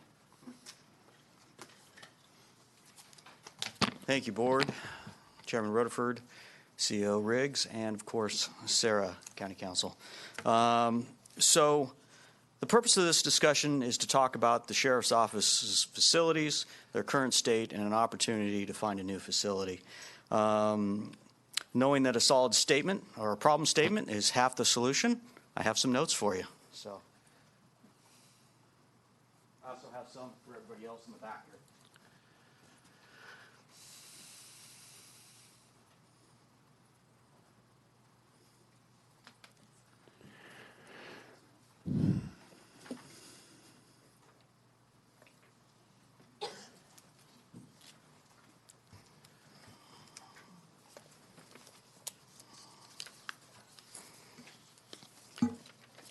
So currently we have three facilities. We actually have more facilities, but I'm going to focus on three facilities for today. We have the two facilities over on Elm Street, which is our patrol admin building, as well as general patrol, if you will, and the evidence, which is below that. Additionally, we have the investigations buildings over by the high school. Is everybody familiar with those locations? Okay. Currently, we pay $67,000 a year in rent. In addition to that, we pay approximately $1,200 a year for ongoing maintenance costs. So basically, we're spending $68,976 a year in our rent, if you will. I want to talk about the condition of the facilities. We initially got our Sheriff's Office admin building, we're going to say the late 90s. I believe it was 98. It was supposed to be there for 3 years, and we're still there. The building itself is a double-wide trailer. It is positioned on a hillside, and just basically over the years, half the building has started to slough off. The building's starting to separate. It has ongoing water issues. It's leaking. It's had mold in the past. The tiles, the drop-down tiles, are now actually starting to fall out because the building's separated so far they can't stay in. The HVAC system is not working properly. You have extreme temperatures in the summer. It's too hot. In the winter, it's too cold. For several weeks this year, our folks were going to work in 51 degrees. We couldn't keep up. It costs a lot basically needs an entire new HVAC system. Then we want to talk about the evidence building. We have post regulations which control how our evidence is supposed to be run. We're not quite in compliance. We do not have any fire suppression. We do not have a backup generator. The building itself doesn't have enough outlets, and we're overloading. We have 5 refrigerators down there that we're trying to operate. Those refrigerators contain DNA evidence, things of that nature. The walls are actually seeping water. We've lost evidence on a drug case due to the fact that we can't do the simple things like keep water out of our building. Additionally, we have fumes. When we book drugs and whatnot into evidence, you're going to get fumes and those types of things. It's not properly ventilated. What ventilation we have goes up into basically the ceiling or the floor between patrol and evidence, and basically when you turn it on, it makes the whole building smell. We have an issue with that. I think that as we look at the sheriff's office, and our primary function is to help prosecute cases, if we were to lose a rape case, a homicide case, some sort of assault based on the fact that we can't properly maintain evidence, I think that would be a shame. We did a long talk here today about victims. It would be terrible if we lost a case based on our conditions. Additionally, it's small. We are at capacity, and we need more space. The investigation building is probably our best building. It still leaks, unfortunately. The building, the back half of the building is under subgrade, if you will, and it's just old. And I don't know that you can actually fix that building. It would take a lot of construction to fix that building. The city's done a good job at mitigating as much as they can. We have had black mold in the building in the past. I'm afraid we'll get it again. Right now, in our very back room where we keep our equipment and extra supplies, there's actually sandbags which forces the water down to the drain. It suffices, but needless to say, it's not ideal.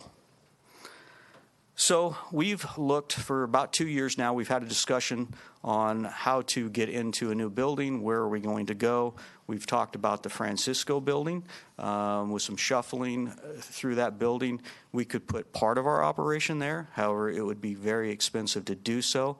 It would cost approximately $200,000, and that's an estimate, to remodel that building just for our side. And then the folks that would have to move out, there's another $80,000 in remodeling for those folks as well. I don't have the money out of my budget to do that type of remodeling. It would also disrupt not only our operation for quite a while, it would also interrupt the county business in that building. We talked about moving our evidence over to the old facility building, which is just across from the jail. We're estimating that the cost of that is around $400,000 to remodel and make that building sufficient for keeping our evidence. The problem with that, this is all just a temporary fix, and what are you going to do with that building after we've basically put a bunch of cells and evidence storage in there? You're going to have to remodel it again to use it for something else after we're done. We've looked at different warehouse buildings around the county. They run about 60 cents a square foot. They're metal sided. They have no HVAC systems in it. They're very bare bones. My fear with that is that you're going to also run into a large cost for remodeling. And basically, I don't think it's safe. If we look at warehouse type burglaries, people basically cut the metal off the back of the building and go on in. I think the cost of redoing something like that and the security makes that, it doesn't make it very useful for us. So we ended up looking at a building on Cedar Road. It's a 2-story building. We can put the evidence on the bottom floor and patrol, investigations, coroners, and am I forgetting anybody, Neil? Basically put our entire operations in that building. It will cost the county more money as far as rent, and approximately $57,000 a year. But what that does for us, it puts us in a professional building. It's safe. We're not going to have any of the ongoing issues that we have in, say, our evidence where we're having water and things like that. We're not going to have respiratory issues and those types of items. And realistically, it's hard to quantify some of the other things that will give us in the way of recruitment, retention, morale. I think if we can put ourselves under one building, we're going to be much more efficient as the sheriff's office, sharing information amongst the divisions. Right now, we're spread out geographically in 3 and 4 locations, and it's just not the ideal way to work. So if you have any questions of me, I can keep going if you want. I've got a lot more. Board questions? I haven't got this to memory yet, but just thumbing through it, you hit on the subject. It's about $50,000 more a year. But in looking back at some of the other figures, we would eliminate having to do some of the remodeling that we're looking at in the Francisco building. And I guess my question to Tracy, would we be able to still leave TCTC there if we didn't have the sheriff in there, or is that... So TCTC would be able to stay. It's my understanding they've already approved an agreement to move to Morningstar. However, we are, part of our obligation under the UC Cooperative Extension is to provide buildings and utilities, and they have outgrown their current space. So the plan right now that Daniel and David are working on is to move recreation and general services into that old space that was occupied by TCTC. Okay, and then we wouldn't have the sheriff in there confusing things, and have him over by himself where he can take care of business better. Okay, so understand. I would like to mention the cost to remodel the building we're planning on or hoping to move into is $110,000. I'm going to take that out of my current budget. As you know, we have several vacancies. Along with vacancies, people don't drive cars. There's no need to buy cars at such an accelerated rate, and we're going to use that money we've set aside for vehicles to do the remodel. So it'll come out of my budget. So my question would be, and my desire is, if we approve that you do your very best to find the cost within your budget, just like you talked about right there, and if there's any other possible areas so it doesn't affect the overall. I'm not saying that's a deal killer, but just a commitment that you would continue to look at that aspect of it. I absolutely will. Tracy and I have spoken. We have an opportunity for some revenue coming up next year. I would hate to commit that money without actually knowing how the program works, but we will definitely look at that. All right, thank you. Any other questions? Public comment?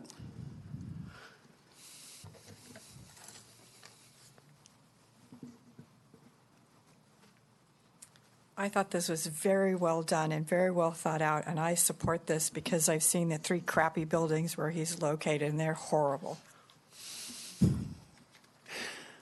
Okay. I did not pay her for that comment. And a free public announcement. Okay. I'm just going to say that in 2013, I got a tour. Well, actually, I was over there for an awards presentation, I think, in one of the patrol buildings. And I thought my foot was going to go through the floor. And it didn't. But I don't think there's anybody in this county that works in any kind of an office space that would want to work in those spaces. A lot of our facilities are older, and obviously, we've talked about before, we have an unfunded liability on building maintenance out there across the county. So I don't want to minimize anybody else's work condition, but I will tell you, I've been in most of them, and the sheriff's deputies work in the worst conditions that we have facilities-wise in our county. And I made a commitment back in 2013 to try and find a way, and I've been struggling to do it. I applaud you, Sheriff Pooley, on going out and finding a suitable building, and I applaud you for being very fiscally responsible and putting together a really good proposal, and I'm going to support it all the way. I think it's really, really important.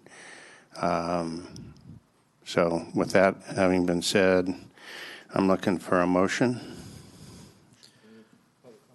Yeah, go ahead, please. So just so the public's aware, I was actually kind of leaning the other way on this over the weekend when I read through it last Friday, because I found more positives for the sheriff to move into the Francisco building than the Cedar building. But as I did my research and I called Pooley and called Tracy, you know, because in about 5 years we're going to break even with the remodel costs, and at that point it'll be costing us more money. But I did get a tour of the facilities. There's some spots that are pretty ridiculous. I wouldn't want my family working there, but every dollar to me counts. So what's doing it for me is the fact that I know that we're going to have other bodies moving into the Francisco building. So as long as we are going to have that plan in motion, and what was it? What was the department? So it'd be general services and recreation that would move in that space. Right. So when I know there's staff that will be utilizing that space, then that's what does it for me. So with that being said, and knowing what it's going to cost and counting the costs, I do support this. And so thank you for making the room in your budget to make it happen. Thank you. Is that in the form of a motion? Yeah, so I'll move. And, Mr. Chair, I just had one Go ahead. really quick. I wanted to mention, because it's something that I don't think has been talked about yet. We've talked about the working conditions for the deputies in these buildings, but one thing that I don't want to lose sight of is that, I've toured the facilities as well, and I think the current facilities that the sheriff's office is occupying actually hinders their ability to do their work. And so with this new, not new, but this different location, I truly believe that they will be able to serve the community better. They have better access for dispatching deputies to calls, and you will have different components of the sheriff's office working together in the same facility, and there's a shared knowledge there that we don't currently have with them spread out in various buildings across, around town. So to me, the benefits outweigh any kind of challenges, and so I do support it. Do I hear a second? And I will put that in the form of a second of Supervisor Kirk's motion. Go ahead. And looking at the math on this, and I agree that 5 years out is that break even. So I hope this puts also an asterisk emphasis on the need to really look at what our long-term solution is for all of our law and justice partners at the Law and Justice Center. Okay.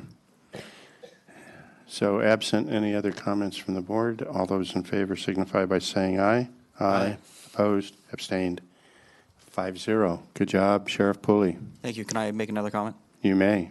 First off, thank you, Tracy and her staff, and Sarah. They did a lot of work on this, and this is really going to go a long way with our staff. So thank you. Make it happen. Thanks. Whatever. Yeah, let's. I'll tell you what. Let's do item 21. We got people that are waiting. This is consideration of adopting updates to the Tuolumne County Extreme Temperature Contingency Plan.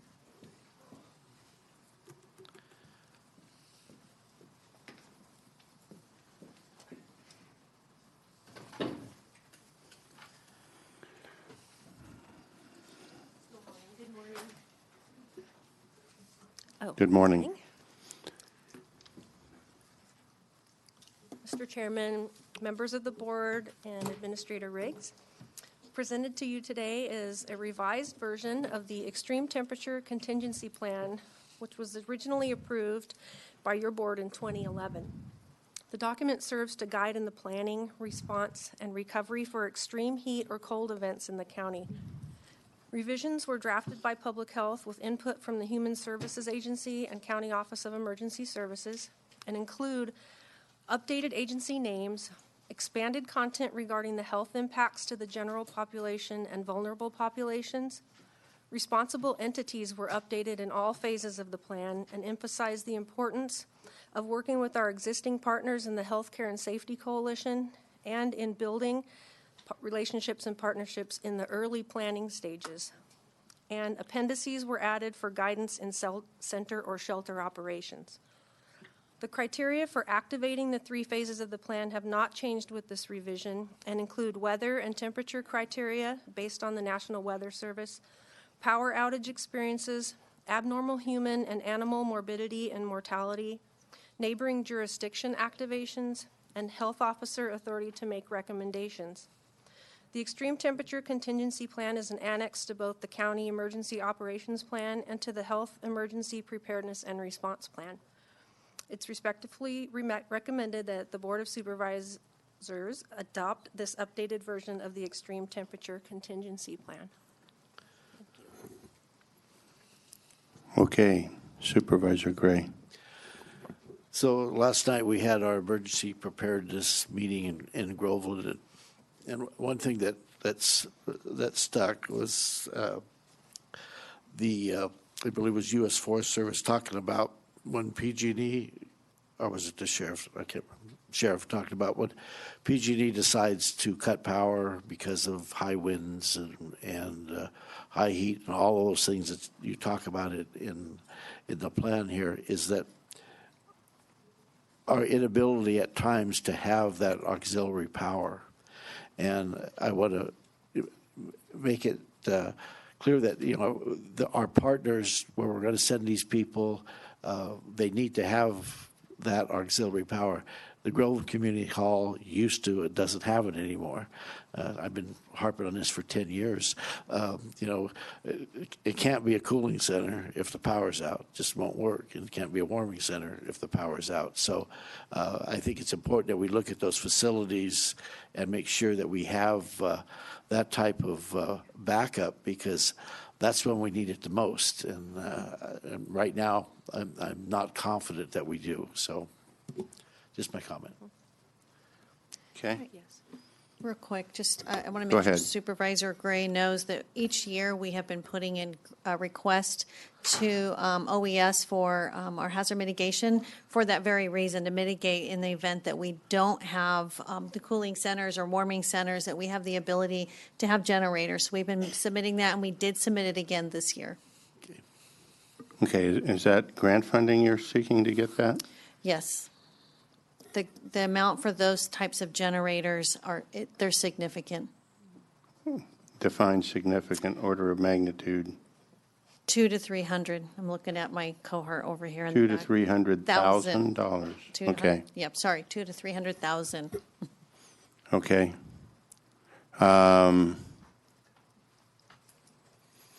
Any other board? Yes, Supervisor Brennan.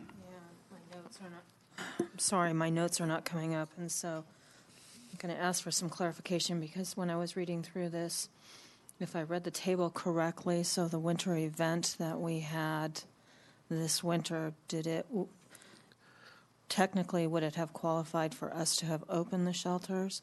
But I did see language in here that said there was also some local coordination in making those determinations, aside from just the tables that outlined had the conditions on them. I apologize, I can't locate my notes. Yeah, so it did not meet those thresholds. The event that we had this winter, it's 15 degrees are the low and 32 degrees is the high. I'm sorry, I also don't have my notes with me, but for 3 days of sustained period, and that's anticipated weather. But there is the piece in there about, I'm sorry.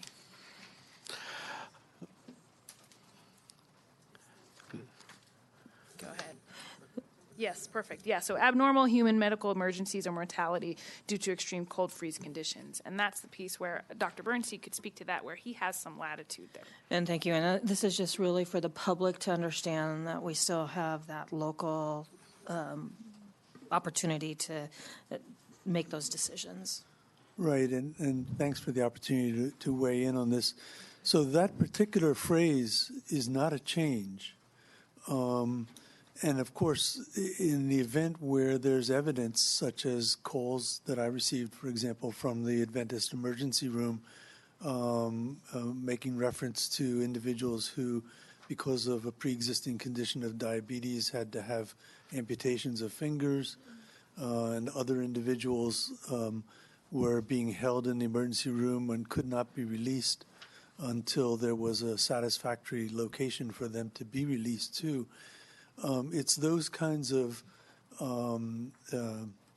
unusual circumstances that I would then recommend on the basis of that evidence to the board, to OES and to the administrator and the board, that the circumstances require actions that don't meet the temperature or the duration criteria, but are affecting the health and well-being and safety of our community. Thank you for that explanation. If I could, I apologize, I don't think I introduced myself. I'm Michelle Jaquette. I'm a health program supervisor and emergency preparedness coordinator at the Public Health Department. I did want to mention something about the list that that you talked about. We do maintain an alternate sites list that is updated yearly to make sure that people are still aware that they're on the list and they do want to remain on the list. They were assessed as for use as an alternate care site, so there are a lot of the criteria that you mentioned about generators, et cetera, and also the State Department of Social Services shelter representative has offered to come up and help us reassess the sites that are on our list. So that's a priority in the pre-planning, is the facilities and maintaining that list. So I just wanted to let you know that there is a list out there within our plans. So. Just for the public benefit, this document is 222 pages long, so it had to take a tremendous amount of time and work to do the revamp. So certainly appreciated. Yes.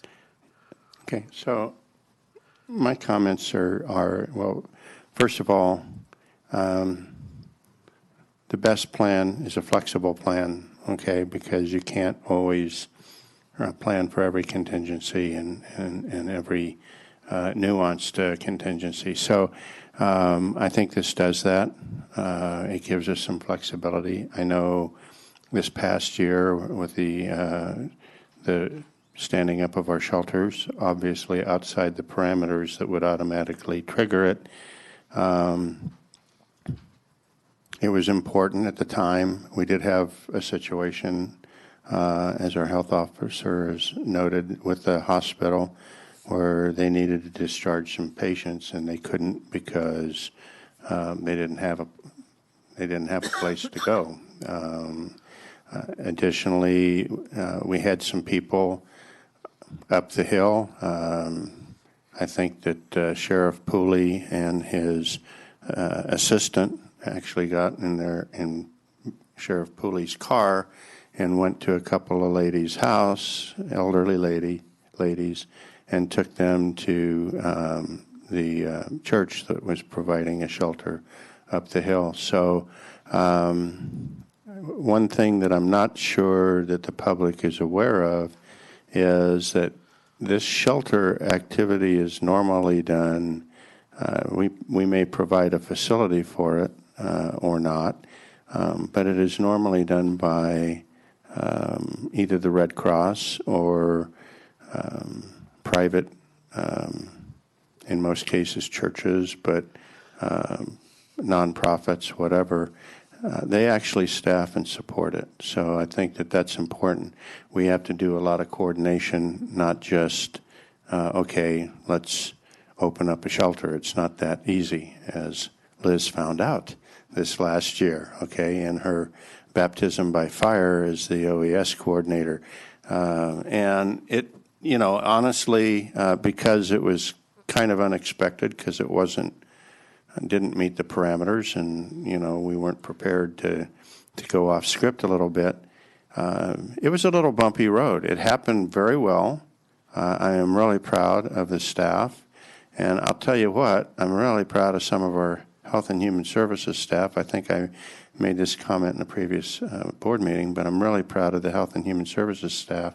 Some of them at the entry-level positions, this was like their first year on the job or maybe first few months on the job, and they go, yeah, I'll help out. And they, I have no idea how many hours they worked that day, but they were enthusiastic and they jumped on it, so kudos to them. But the point is emergency. I've been through a lot of emergencies in my life, and no two of them have ever been anything in the same ballpark with each other. So again, it's important to have a plan, but plans are generally points of departure that you adapt to the existing conditions, and I think that this does that. So thank you to staff for presenting this. I'm going to ask for public comment at this point. Okay. Looking for any additional comments, questions, or a motion from the board. Mr. Chairman, I move that we adopt the updated Tuolumne County Extreme Temperature Contingency Plan. Okay. And I'll second that. Okay. And, agree with all of your comments on local flexibility and being adaptive. And actually, the success of this is really around a lot of our partners that are out there. Okay. Got a motion by Supervisor Gray, a second by Supervisor Brennan. All those in favor signify by saying aye. Aye. Aye. Opposed, abstained, 5-0. And with that, we will get back on script. Please read item number 17. Thank you. Thank you very much. Number 17 is consideration of approving the change directive number 1, road sites soiled from the Sheriff J.H. Jack Dambacker Detention Center project and release the retention pertaining to the Sierra Mountain Construction, Inc. Mo, Hi, good morning. go for it. Awesome. I'm here today before you to close a loop on an item pertaining to the jail project. This item came up last May, and we've been just working through it. So let me give you a little bit of history. Last January, on the 23rd, 2018, we awarded a contract for Harris Construction to build the jail. In May, as they completed their grubbing and grading out the facility, both Harris and their subcontractor, Sierra Mountain Construction, did a size up on the volume of dirt that was needed, and from their calculations, they came short about 13 cubic yards. 13,000. We have a problem of dropping zeros today, apparently. So 13,000 cubic yards was needed in order to fulfill what they needed to do with the lower half of the campus for the jail project. They came with us with that information, and the core project team took the analysis, did our own takeoffs on some of the dirt that was required. We came up with a solution. And that solution was to take the needed soil for the jail project off the partnership project site. It was right adjacent to it. That was all that was needed, and we were just looking at the transport. We've already paid for Sierra Mountain to do the work, and Harris to do the work as far as process 13,000 cubic yards that was needed. We just needed it transported from one site to the next site. So with that solution, we issued a response to the Harris in a what's called an architectural supplemental instructions, and we instructed Harris to go to the adjacent site and pull that dirt. With that, then Harris responded back to us, and I'm sorry, these are a lot of construction terms, with a potential change order, 18 and 18.01. And with that, we received a quote to do this work at $707,001. We did not agree with that amount. We were only looking at really the work was the delta between, we'd already paid for the dirt movement, as I just discussed, but we were only really looking at taking it from a different site, not on the jail site. And so with that, we came back before this board. on June 5th and asked for your permission to conduct this work, time and materials, and you authorized myself to expend no more than $100,000 to do this work. On June 11th, we received a change order number 1 in the amount of $890,449 to haul and process the shortfall of shortage that was in ASI 19. And again, the county did not agree with this, and we directed them to do the work on time and materials point of view. And that meant Moss Construction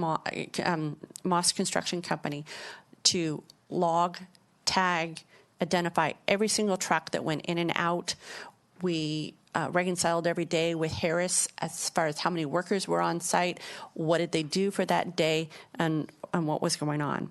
So the work that was needed to move the required soils from one site to the next, it commenced on Wednesday, June 20th, and it ended on May 29th. Since that time, Harris Construction and the county team have been meeting several times as far as the negotiated price for this work. And we have now come up with an equitable outcome. And that outcome is as follows. The amount due to Harris for this work is $180,000. We're going to grant them time. So there's 14 calendar days, 5 of which are going to be compensable days and 5 are going to be non-compensable days, which means it's not paying. It just adds 5 days to the contract. We also have agreed to a release of 100% of Sierra Mountain Construction's retention, and that's equivalent to a total of $238,000.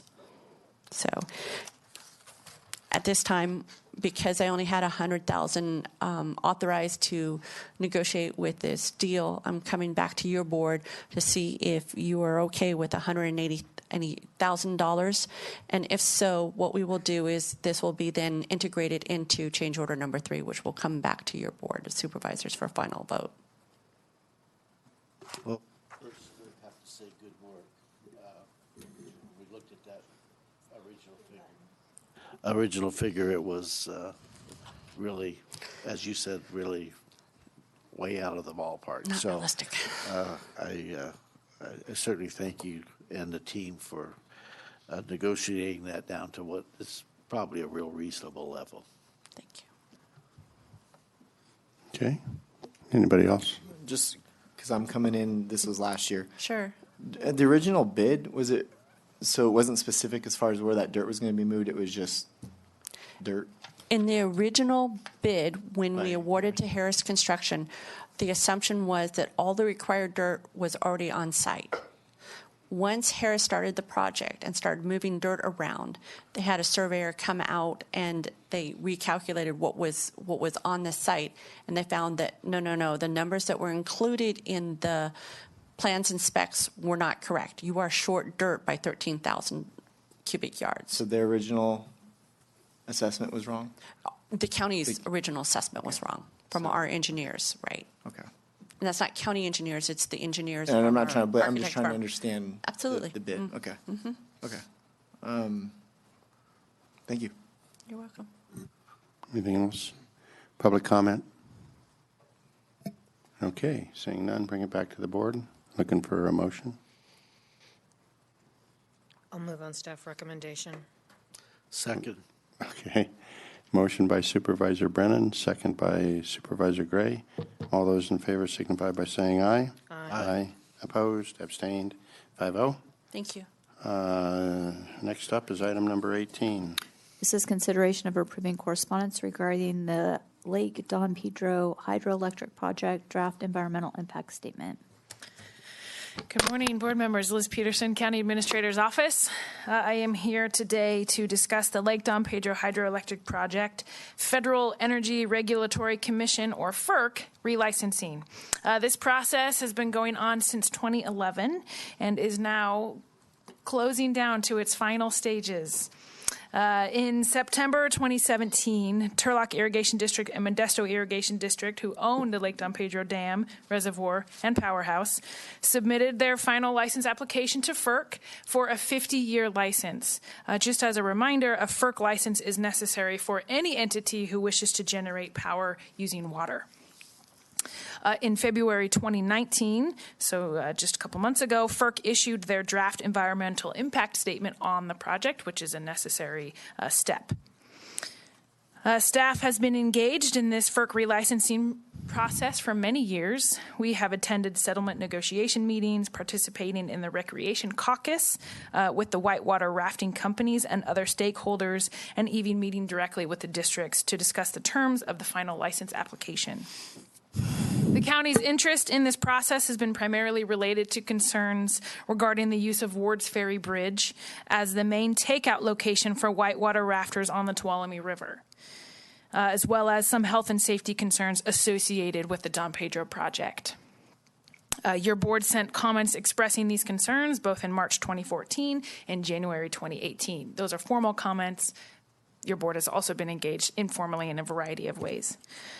The Bureau of Land Management, through the Department of the Interior, negotiated certain conditions with the Recreation Caucus and the districts, which included a variety of other things, but also included some enhanced facilities at Ward's Ferry Bridge at the Whitewater Takeout site to address these health and safety concerns. Some of the concerns I've outlined below, such as removing the rafts from the river to avoid the current practice of using the bridge as a boom facility or a boom site, which obviously blocks traffic and is a significant concern with pedestrians as well. The conditions also talk about parking spaces to be designated so that it's safe for, again, for cars, for users of the location, as well as a bridge passenger loading area, among other things. The Modesto Irrigation District and Turlock Irrigation District did actually send comments in support of the BLM 4E mandatory conditions back in September of 2018, and your board sent comments in October 2018 that supported also those 4E conditions. And so it seemed as if everybody was all on the same page on these conditions that had been developed through settlement and through negotiations together, again, with the county, the districts, the Whitewater folks, or the Recreation Caucus, as they've been commonly known.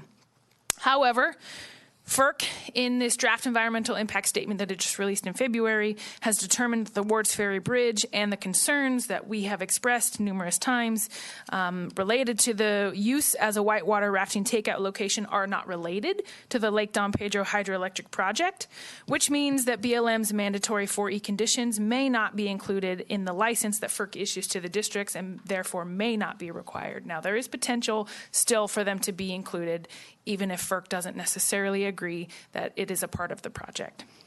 And so attached for your review and approval are comments on the draft environmental impact statement. The comments, again, primarily focus on the importance of including the BLM's mandatory 4E conditions as a component of the Lake Don Pedro hydroelectric project. And then the need to require the districts to enhance that Wards Ferry Bridge area to make it safer and more accessible for recreational users. Comments are due April 12th. Okay. Any questions? Just comment, we've been going with this for I don't know how many years, and it seems like we get the agreement, and then all of a sudden the people that kind of approve it don't agree. It doesn't make sense. So hopefully this letter, it's a good letter, by the way, maybe we'll raise some eyebrows and say, yeah, we need it. I don't recommend people going down there unless they have a reason. But if you have been down there, during rafting season how congested that area is.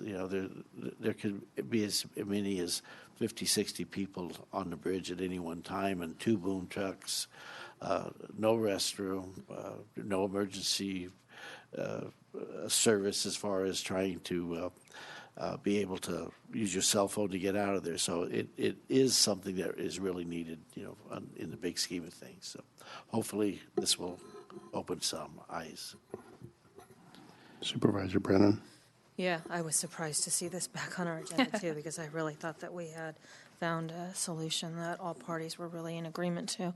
And so some of the other groups, and I don't know if like Tuolumne River Trust, San Francisco PUC, are some of the other groups going to be commenting also?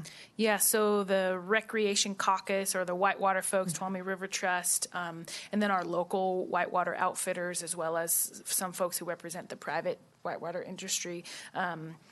They all are also in agreement. We did communicate to them that this was going for your board's consideration, and they said that's exactly what we plan to send as well. To, we all worked on these conditions together. The districts were on board. Let's just make sure that they're included. FERC, it's possible that FERC, acting as sort of the outside regulatory agency, isn't privy to the specifics of the area and the needs. And so we think by sending these comments and everybody in agreement that it'll, again, open FERC's eyes to see that, oh yeah, this is a part of the project.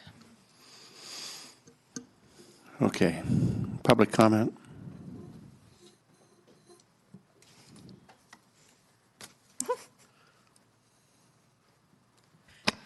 Daniel Richardson with the General Services Agency. I've been working with this project for 7-8 years, long time. And we've developed excellent relationships with TID and MID, as well as with all the Whitewater Coalition. And I believe we have a good understanding of what the county wants, MID and TID. Their staff who are in charge of managing what the outcome is, they get it. They want to see a world-class, better than what we have, whitewater takeout location. I think what has been designed, what has been proposed, is what we would like to see created, and they want to create it as well. And I'm hopeful that our letter will have the ability to influence FERC to, allow the 4E conditions to be included. I am hopeful that TID and MID will go to bat for us as well. So I think this process has been fruitful as we've established these good relationships. They know who we are, and they understand our position. Okay. Thank you. Any other public comment? Bring it back to the board for a motion. Mr. Chair, I move that we approve the correspondence regarding the Lake Don Pedro Hydroelectric Project draft environmental impact statement. Okay. Got a first? Second. Okay, got a second from Supervisor Kirk. All those in favor signify by saying aye. Aye. Opposed, abstained. 5-0. Item 20. This is consideration of reviewing the emergency action regarding the culvert crossing on Kewen Mill Road north of Bellevue Elementary School and determining whether or not there is a need to continue the action. Good morning, Chair, members of the board. Morning. Awesome Scott Heim, Community Resources Agency. During the storms the week of February 25th, the culvert on Kewen Mill Road at the First Creek Crossing north of Bellevue School was overwhelmed and a portion of the roadway was eroded and currently threatens the road integrity. On March 5th, in accordance with Public Contract Code, your board approved delegating the authority to the Community Resources Agency Director to order any necessary action to repair or replace a public facility, take any directly related and immediate action required by that emergency, and procure the necessary equipment, services, and supplies for those purposes without giving notice for bids to let contracts. Excuse me. Nerich & Sons, Inc. was chosen to complete the emergency repairs, and work began on March 19th. Work is expected to take approximately 28 working days, weather permitting. We've already had 2 rain days. As of end of business yesterday, they had installed the segments of 2 of the 3 culverts, the downstream segments. They should be wrapping up those today, switching traffic over and going to work on the upstream segments. So we're making great progress out there. Given the emergency nature of this project, staff requests your board continue the emergency action to allow the CRA director to address any unexpected issues that may arise during construction. As required by Public Contract Code, this matter will be brought before your board for review at each regular meeting. The project is expected to be completed within the authorized budget. It's recommended that your board find that you have reviewed the emergency action regarding Kewen Mill Road and determine that there is a need to continue the action with a 4/5 vote required. Any board questions? Any public comment? Bring it back for a motion. I believe it's in your district. No, I keep getting that wrong. It's in Ryan's I'll just district. say I was up there the other day, and it's looking much better, and a real professional job being done up there, so thank you. Mr. Chair, I move that we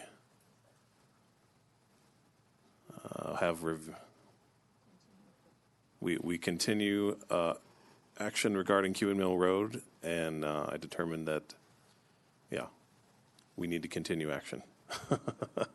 Usually it's written here, and so. Okay, got a motion? Second. I got a second by Supervisor Gray. So Supervisor Campbell and Gray. All those in favor signify by saying aye. Aye. Opposed, abstained, passes 5-0. Please read item number 22. Consideration of awarding a contract with Tri-County Construction for the Standard Park concessions remodel.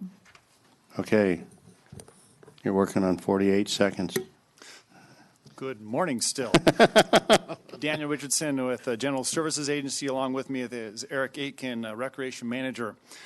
Today's item is a good example of interdepartmental cooperation. We learned about a grant opportunity from Sheila Shanahan with the county's Community Resources Agency Housing Division. The county was qualified to receive $159,000 and change in grants due to the good work performed by the Community Resources Agency Housing Division in getting some low-income housing projects. So this is a grant through the State Department of Housing and Community Development. We then looked at opportunities to, and this money has to be spent on parks. We met with Sheila Shanahan with the Recreation Department and discussed what parks we might want to refurbish or rehabilitate, and we came up with we need to make some changes at Standard Park. And so we have this great project, and I have Eric Aitken describe to you what we want to do at Standard Park. So we're very excited about this opportunity. Standard Park is our most utilized facility in the county, and the concession stand is what a lot of families depend on, and it has been in much needed repair for many years. So this grant is very fortunate. It offers us to do some things. One of the biggest things is bringing it up to code for environmental health code requirements in regards to ADA counter heights, having the proper plumbing. We're going to be installing all the required sinks as required by environmental health. We will also be replacing some failing equipment like the ice machine and things like that, upgrading the plumbing, upgrading the electrical, pretty much gutting and remodeling the concession stand to bring it up to code and modern standard. So we're very excited about this. We're currently in the process, we're out for RFP right now to hire a concessionaire. We've already done a walkthrough with them and kind of shown them what our plans are. And I think we have some interested parties. So I think this is a good opportunity, something that definitely benefits the users out there. And that's something we've heard over and over and over again from our clientele out there is when's the concession stand going to be done? When's it going to be open? So we're really excited to make this happen. Our plan right now is it to be done by the end of June, beginning of June, and then hopefully a concessionaire in there by July 1st, serving food and drinks and all that to our community. Okay. Any questions? Just that in my district, I'd be happy to make a. Okay, well, I need to. I know people do not think that Standard Park is in the 4th district, but it is. Okay. All important places are in the 4th Everything district. that has of any significance Okay. is in the 4th district. Public comment? Okay, bring it back. Supervisor Gray. Yes, Mr. Chairman, I move that we approve the standard agreement for professional services with Tri-County Construction for services associated with alterations to approximately 435 square feet of the Standard Park concession building in the amount not to exceed $148,800, and authorize the chair to sign. And since I live closer to it than you, and I have kids that utilize it, I'll second that. Okay. All right. All those in favor signify by saying aye. Aye. Aye. Opposed, abstained, 5-0. We're recessed for lunch. We'll be back for our 1:30 appointment. Thank you very much.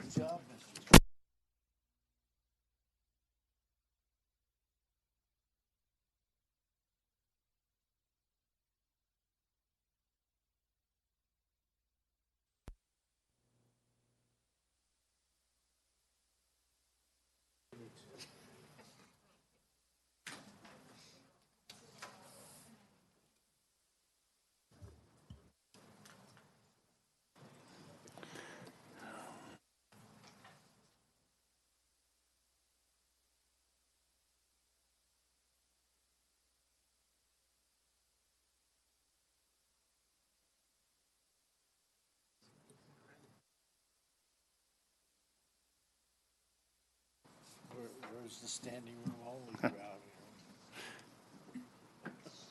They're out in the hallway. You gotta come in, big sign.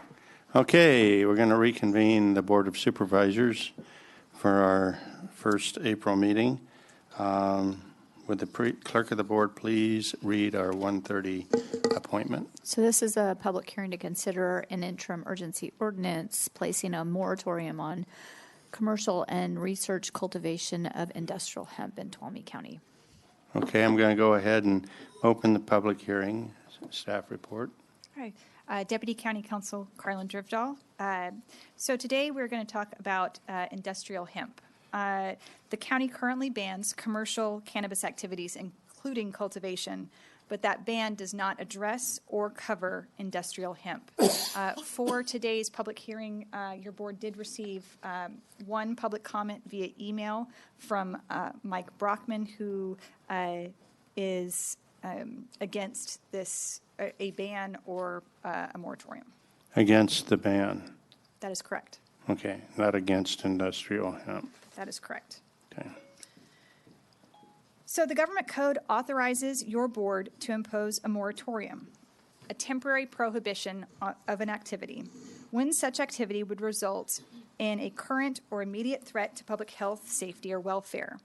The purpose of a moratorium is to preserve the status quo, to give the county breathing room while new zoning regulations are studied or considered. Initially, this type of urgency ordinance is only in effect for 45 days. Because today's proposed item was noticed as a public hearing, at a meeting in May, your board can extend the moratorium for a total time period of 2 years.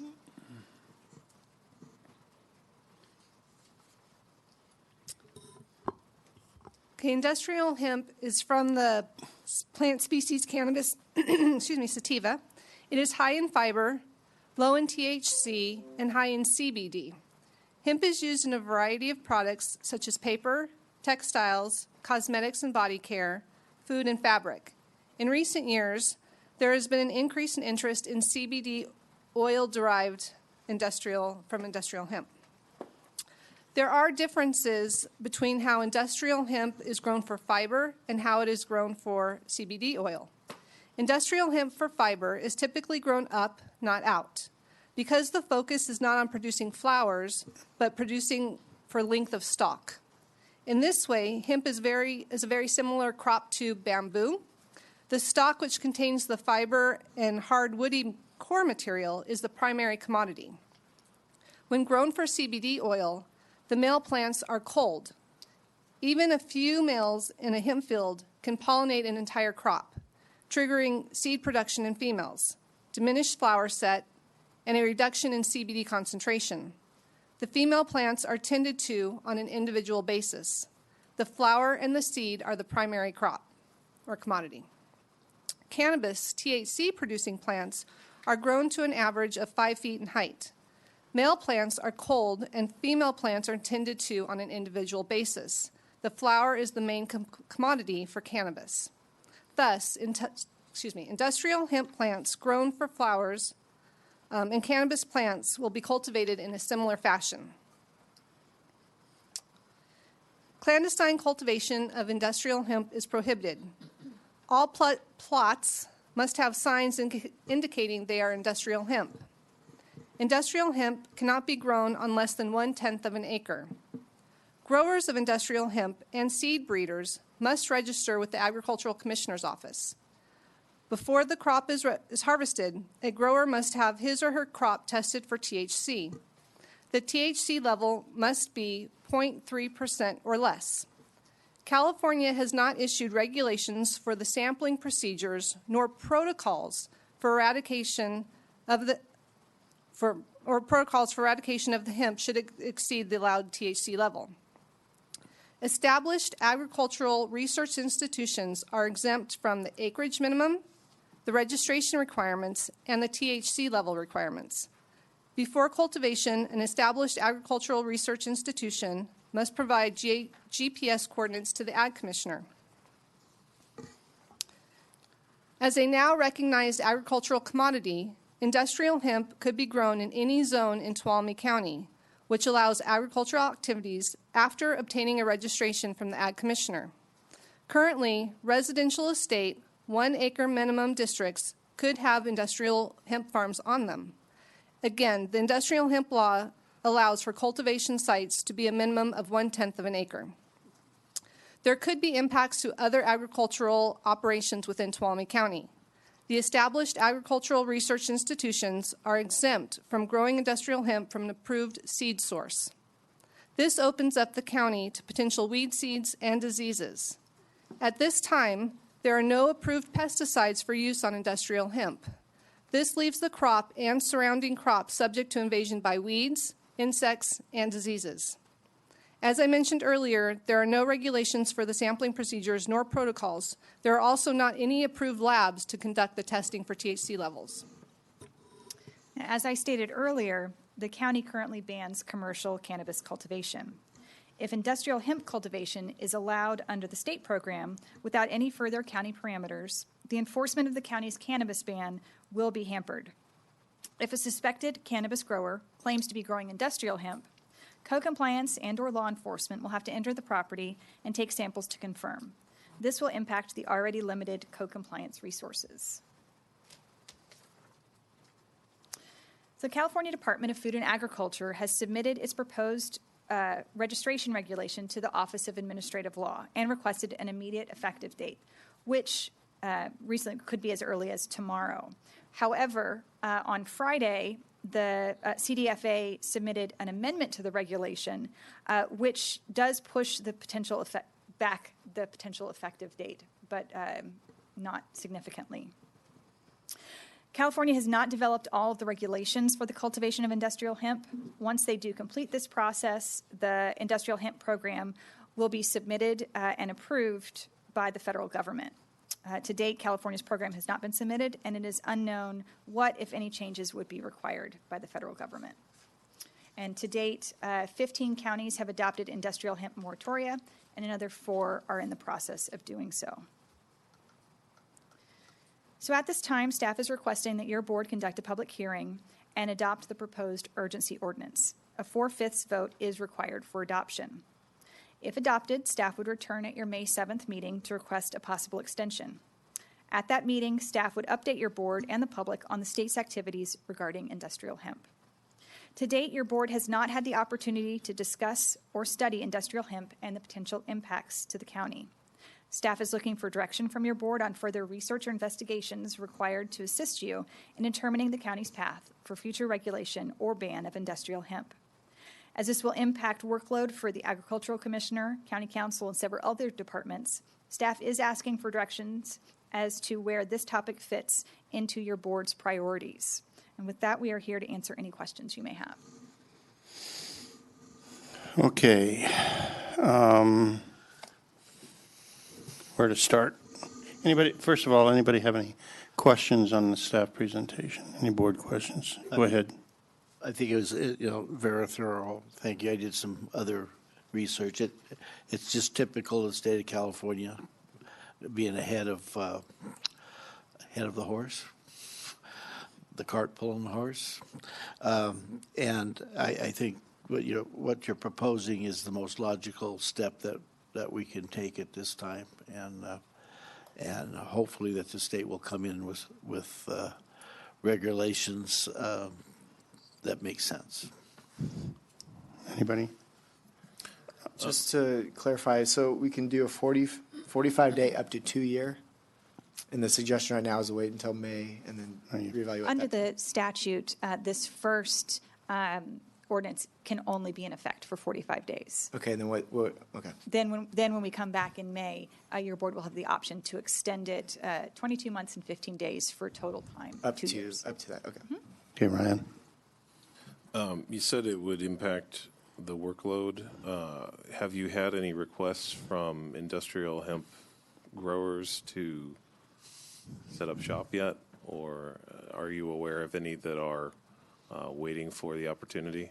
So the public comment that we received today stated that he was wanting to put in, I think it said 5 acres, 5 acres that he was interested in. And that's the first request that I have heard since I've been here in January. Okay. 5 acres, and then do you know what the location is on that? No, Okay. it didn't state. Because I guess my main, so I thought that the presentation was good. I did a little research on my own. The way that it's harvested is it's significantly different from harvesting marijuana. And so enforcement doesn't seem like it would be, I mean, who would be in charge of enforcing that? Would it be your office or would it be the sheriff? So it depends on how it's grown. So if it's grown for fiber, then it wouldn't be any different than harvesting as for corn. But from what I understand, most people who have expressed interest in other counties are interested in growing for the flower head and seed. So it would be grown differently. It would be harvested by hand. Why would they be harvesting the flower head and seed? For CBD oil. That comes from the plant. Yeah. The plant's crushed up and it's an oil that's in the entirety of the plant. But the strongest amount of it is in the flower. Yes. That's, when they crush up that flower, that's what That's brings where you the the concentration is. most potent oil. You have a lot of knowledge of this. I have done a lot of research on it. Mr. Chair, Yeah. we I don't do think have. that's true. I'm sorry, I don't think that's true. I'm not an expert. I'm not an expert Yeah. on the Well- subject. It's just what I've I'm done not in my either, research as well. but- So, and yeah. I think that's why we're asking for time to do more research. And we do have representatives from the sheriff's office who can speak to these issues as well. Okay. So we're not making a decision, yes or no, on industrial hemp, allowing industrial hemp or not. We're really making a decision on whether we need to have a timeout here before we do make a decision. There are a couple of things in your presentation, and you folks know more about this than I do, but there are some things in there that my research, some of my sources would have a different answer to. One had to do with industrial hemp grown for flower and seed, as you were talking about, being indistinguishable from cannabis. And my understanding is the leaves on the two plants are distinct. First of all, they're two different subspecies, as I understand it. And secondly, that the leaf visual footprint is significantly different than that's grown for marijuana.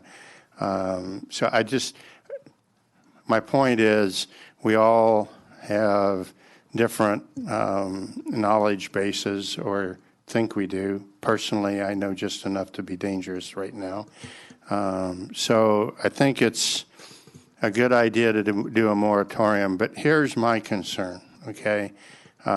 Industrial hemp in a lot of applications has some significant economic value to being grown. It also, I know there are a lot of residents in this county that would like to be able to grow hemp. There's also a lot of people that like to be able to grow marijuana too. I get that.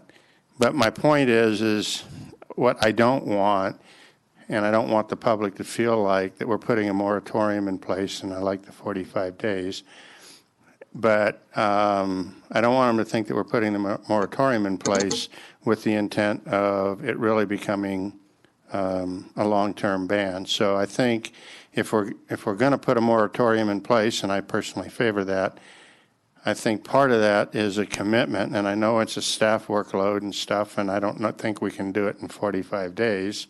But I think we need to have a commitment to see what the relative merits and demerits of allowing industrial hemp in the county are.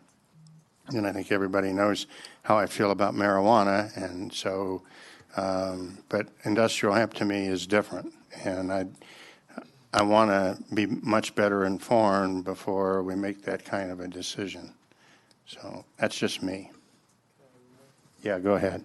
And I think it's important to note that, I know with the feds, they've removed it from the Schedule 1 list, but the Farm Bill requires that California and states have a process in place. So I don't think a process is going to be in place within 45 days. So I think the 45-day is appropriate as I see it, but what I want to wait for is the state of California to draw the line so that we're not trying to figure this out and make a mess of this situation. So that's what I'm going to be looking for is what testing policies, what is the policy? There's no policy. So. And to the point that was earlier made about law enforcement or enforcement, I won't necessarily say just law enforcement, but any action that we take, to me, has to be enforceable at some level. And so when we come back and have that discussion, not only do we want the pros and the cons, but one of the big pros and cons is how would we propose, especially if we're talking about banning it, how are we going to enforce that? And if we're talking about permitting it, how are we going to, keep people from building really big corn mazes around marijuana grows, okay, as an example. So just those are the kinds of things that I'll be looking for when we come back and discuss it later on. Yeah, go ahead. I'll let John go first. Cost of enforcement, that's going to be really important. Who's going to do it and how much is it going to cost? Okay, so I hadn't quite finished. I'm sorry. That's all right. So the other question I had was, why are we? What's the necessity of looking for an outright? What is a temporary ban, rather than work within the system that the state has created, which I agree completely is very imperfect, and it puts a lot of obligation on counties to make these decisions, which I feel very strongly should be made at a different level. But why ban it temporarily to give us time to work this out? I mean, is that typical with agricultural products that become available? But because testing is required, but there's no testing protocols nor approved labs, as I read the proposed regulation, the person could grow the industrial hemp, but there's not an approved lab to have it tested at. So when it comes, and they have to test before they harvest. So if they can't show me that they have a test certificate from an approved lab, I can't allow harvest. So then I would have to tell the person, I'm sorry, you can't harvest. And that would be bad for the person who's invested all of that money into their crop. So it's the person growing the crop that has to do the testing to prove that they're... Yes. So it's not right. county staff that's going out and doing these tests. Though there's no protocol yet, so I don't know. It could be protocol that the ag commissioner has to go out and witness the sampling and witness the sample being sent to the lab, or it may be that they allow just the grower to send the sample to the lab and just show us a piece of paper. None of that protocol has been established yet, so I can't answer that question. And the other issue is, all we got to do is look across the Stanislaus River. It's easier to undo a ban than it is to undo a permit. You run into a whole lot of problems when you permit something and then all of a sudden you go, well, we were just kidding. And they're facing lawsuits from people that they took permit fees from to refund their permit fees. You're talking about marijuana or cannabis. You're not talking about... It's the same thing. I disagree. Well, it's a very different...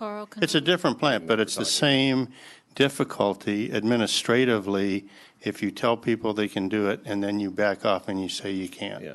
Well, that's the main issue that I see is, it's something I maintained about marijuana cultivation in our county, is that we don't have a protocol for zoning of this issue. And there are negative externalities related to this when you have, the smell and agricultural development. And I believe we talked earlier, and you said that it's possible that somebody could have RE1, which is 1 acre of agricultural estate, essentially, used to cultivate, I want to say cannabis, but the other one. Industrial hemp. Industrial Yes. hemp. So right there, that's a big problem. But, how long is it going to take for us to work things like that out? Is it going to take 45 days? Is it going to take years?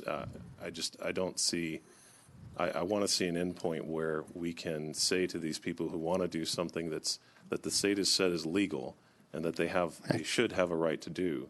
Actually, on their own private property, and it's on us to come up with a way to do that. Actually, it's feds said it's okay. It's not the state. Well, the state. The initiator for this, as I understand it, is the feds delisting hemp.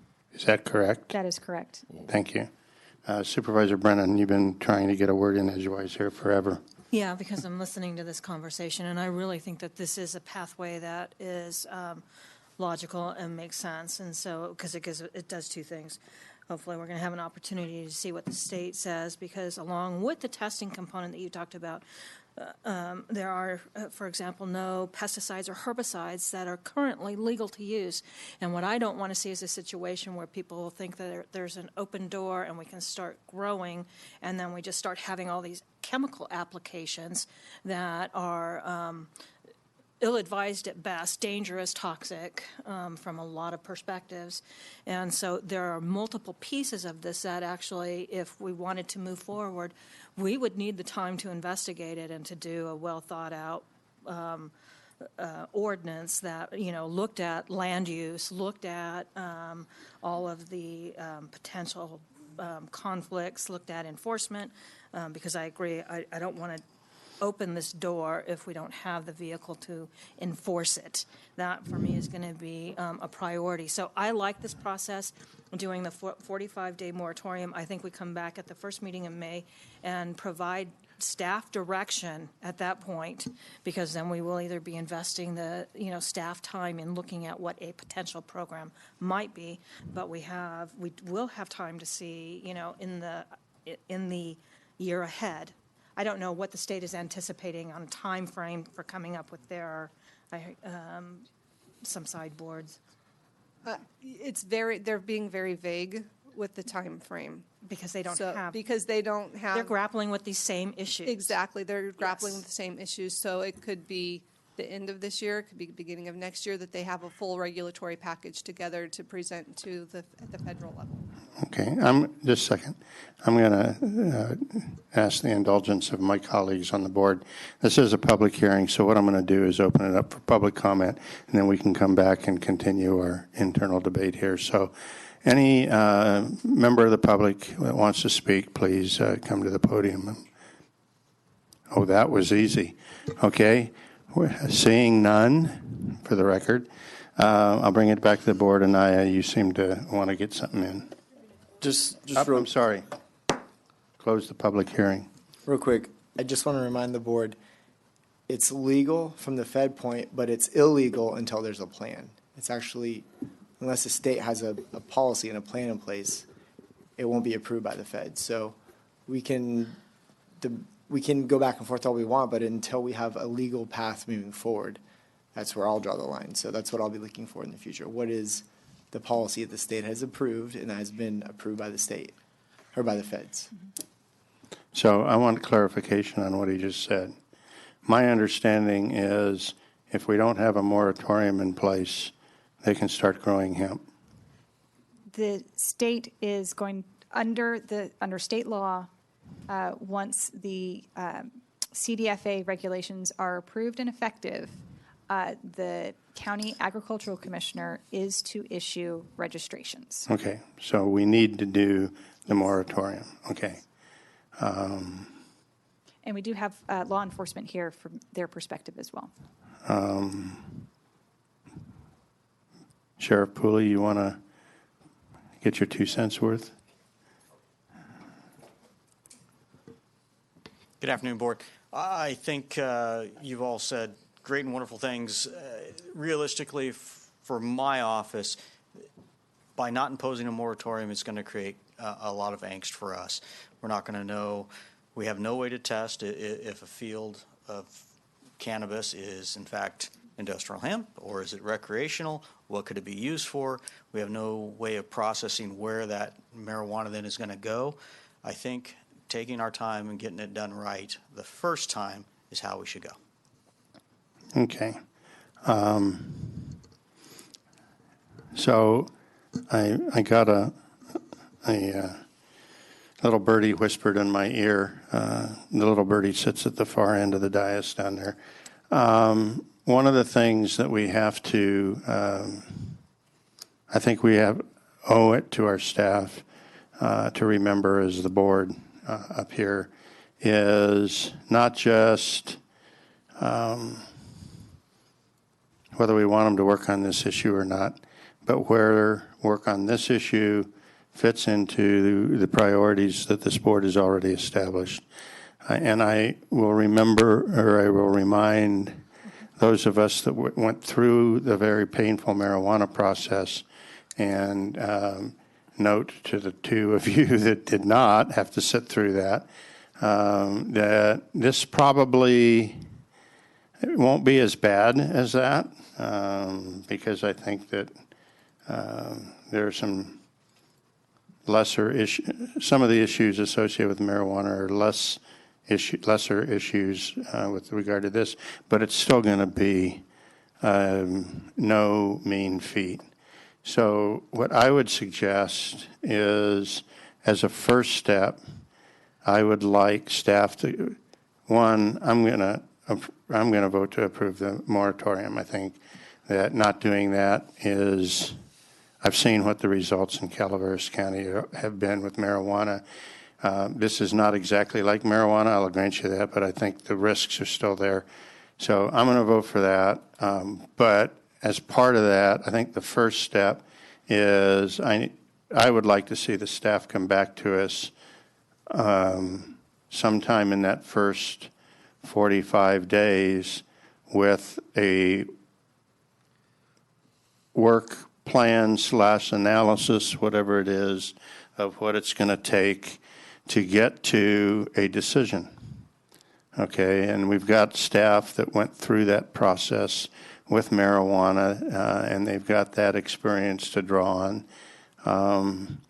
And then that would be, for me, that would be the number one priority in that first 45 days. The number two priority is to be able to come back to us in May with as much additional information that you can put together in your spare time, okay? I say that jokingly, okay, because nobody has spare time. But, you know, what you can do reasonably around the other priorities and everything. And we can then make a decision on whether we want to extend the moratorium and where we want to prioritize some of that work within your regular workload. Supervisor Rutherford, if I may comment, I think we can put together some sort of proposed work plan within 45 days in terms of doing a significant amount of research. We are devoted to some of these other priorities that your board has set, so I'm concerned about how much staff time that's going to take. Okay, I got my wrist slapped. I'm good with that. Okay. Work plan. Work plan, okay. And that's what I would recommend to my colleagues. I would. Okay. So we need a vote on the moratorium, and I would ask that as part of that vote that we direct staff to do the work plan. And are there any other questions, comments? Supervisor Campbell. I'd like to make one more comment that okay. there's been a lot of differing information shared today, and there are clearly some issues that have yet to be worked out. And so staff has asked for more time to do that. And so based on that, I'm supportive of this moratorium, but I don't think it should take forever.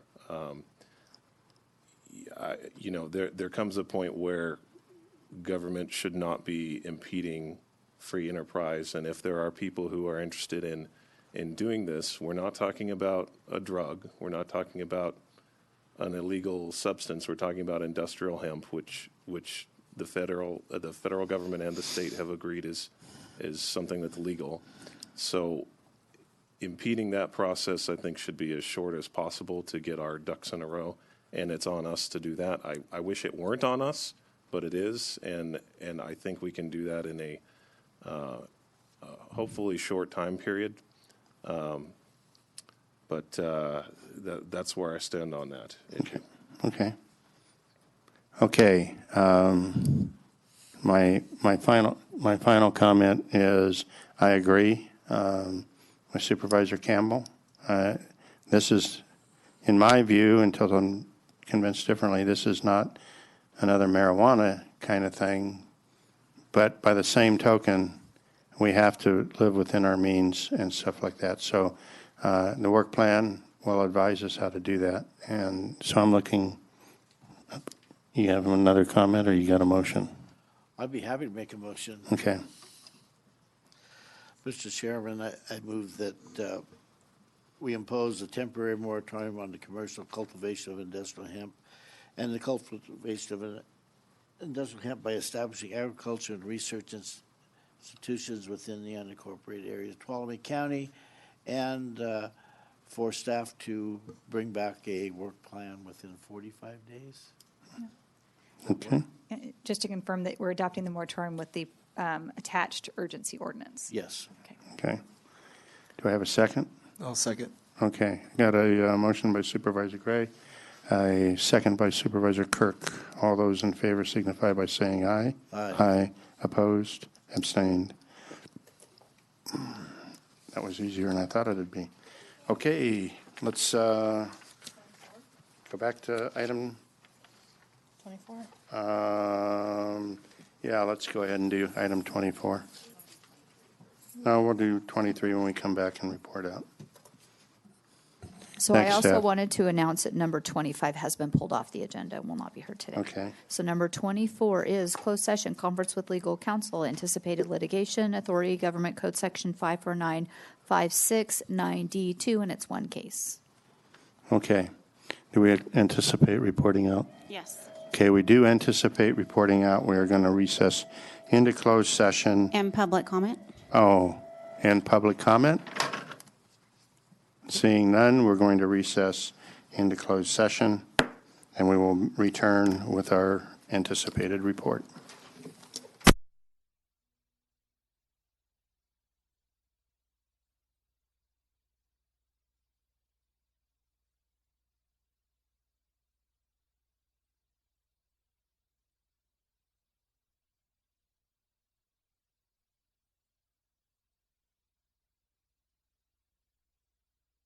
We are back from closed session. Supervisor Gray moved and Supervisor Brennan seconded. And by a vote of 5-0, the board approved the county council to represent the county in the matter of PG&E Corporation and Pacific Gas and Electric Company, United States Bankruptcy Court for the Northern District of California, case number 19-30088. A Chapter 11 bankruptcy in which Tuolumne County is a creditor, and the board approved a retainer agreement with Michael K. Slattery and Lamb and Kawakami LLP to jointly represent the Tuolumne and other counties in this matter. Okay, will the clerk of the board please read item number 23? Reports. Okay, and we'll start with the county clerk. Nothing of the to board. report, thank you. Okay. Ms. Okay. Correa. Couple items we've been working on the last few weeks. A juvenile appellate brief was due, so we submitted that.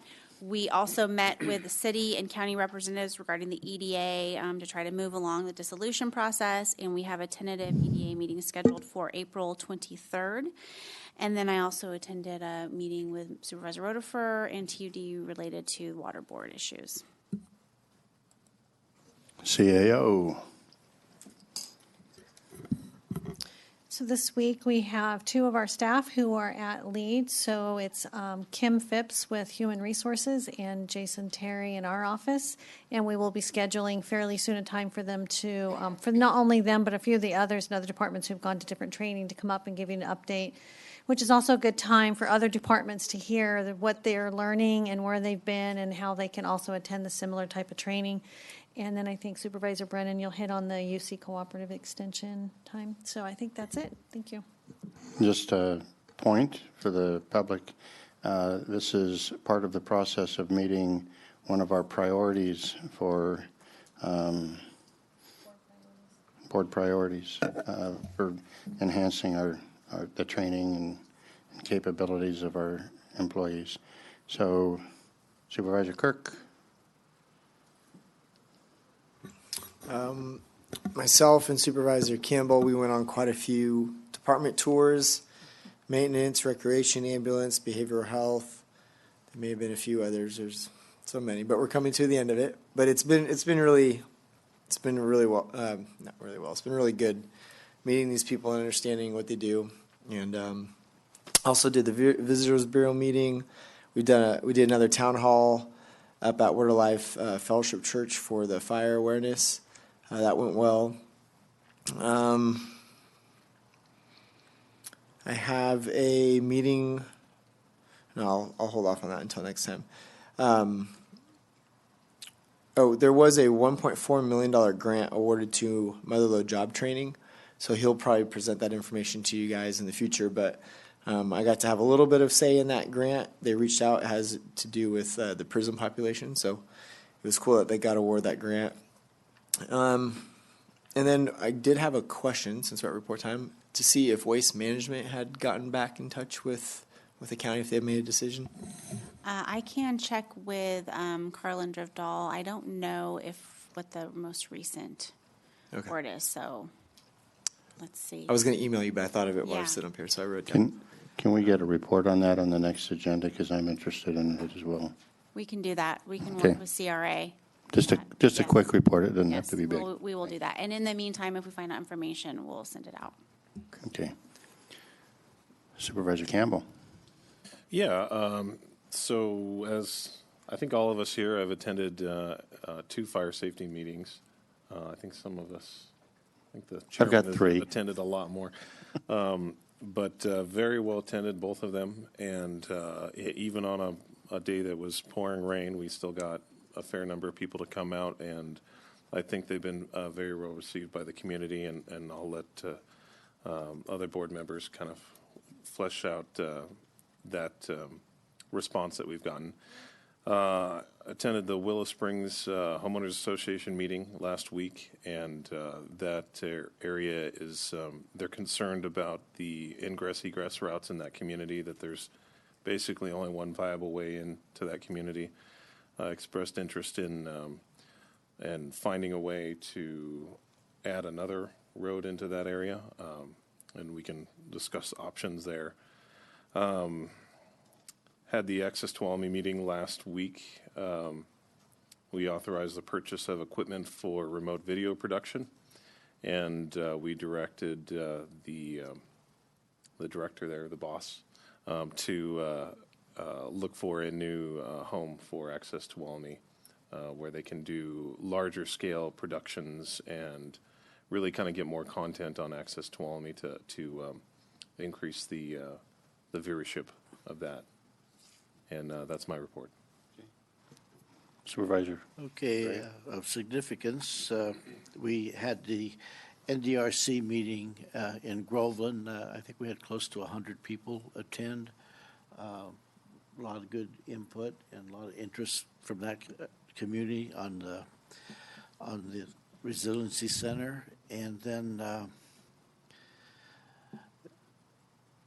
I would suggest any board member has the opportunity to spend a day with David Gonzalez. We drove 185 miles in the 4th District by the end of the day, and we looked at a lot of different things. And I think it's important that, you know, you can put eyes on issues, and he's good, pleasant day. He's a nice guy to spend a day with, so I would recommend that.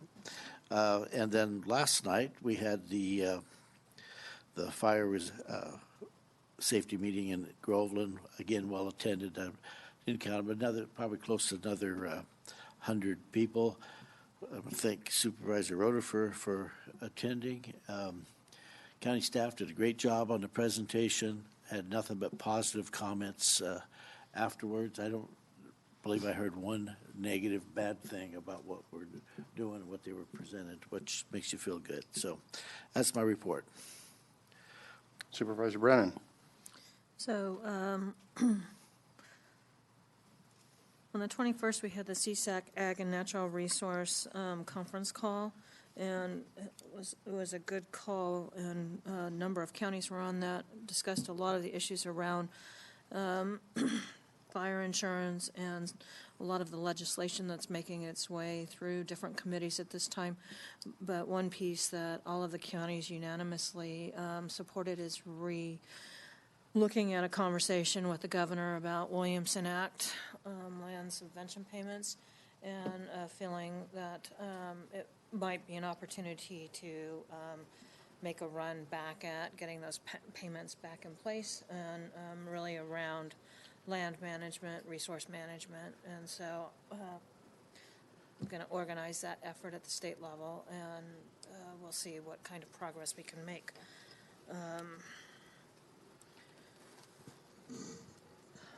On the 27th, Tracy and I were at a UCCE JPA meeting, and for the public and any board members that may not be aware, we actually have a JPA with UC Extension, and it's El Dorado, Amador, Calaveras, Tuolumne counties. And the report is online, and if you want to look at it, I would encourage you to do so, because you can really see how much more we're getting from having that JPA, how many more services we have, how many more professionals we are able to utilize from forestry, nutrition programs, master gardener, a whole host of things that our constituents used. There was some conversation about having some very small fee associated with some of the programs just to help cover the increasing cost of overhead. As Tracy mentioned, we have a problem with space in Tuolumne County, and we're addressing that. And if you've been in those in the office on Washington Street and have seen how many individuals are working there, they are in a very cramped space, and there is a real need to do that. And so I'm glad we're going to be able to expand that. There was, and also we're going to be housing the new livestock advisor for the 4-county JPA in Tuolumne County when that individual is hired. And so, again, if you have any questions on the JPA or are interested, I would invite you to go online or come talk to me, and I'd be happy to share, because it is a great resource.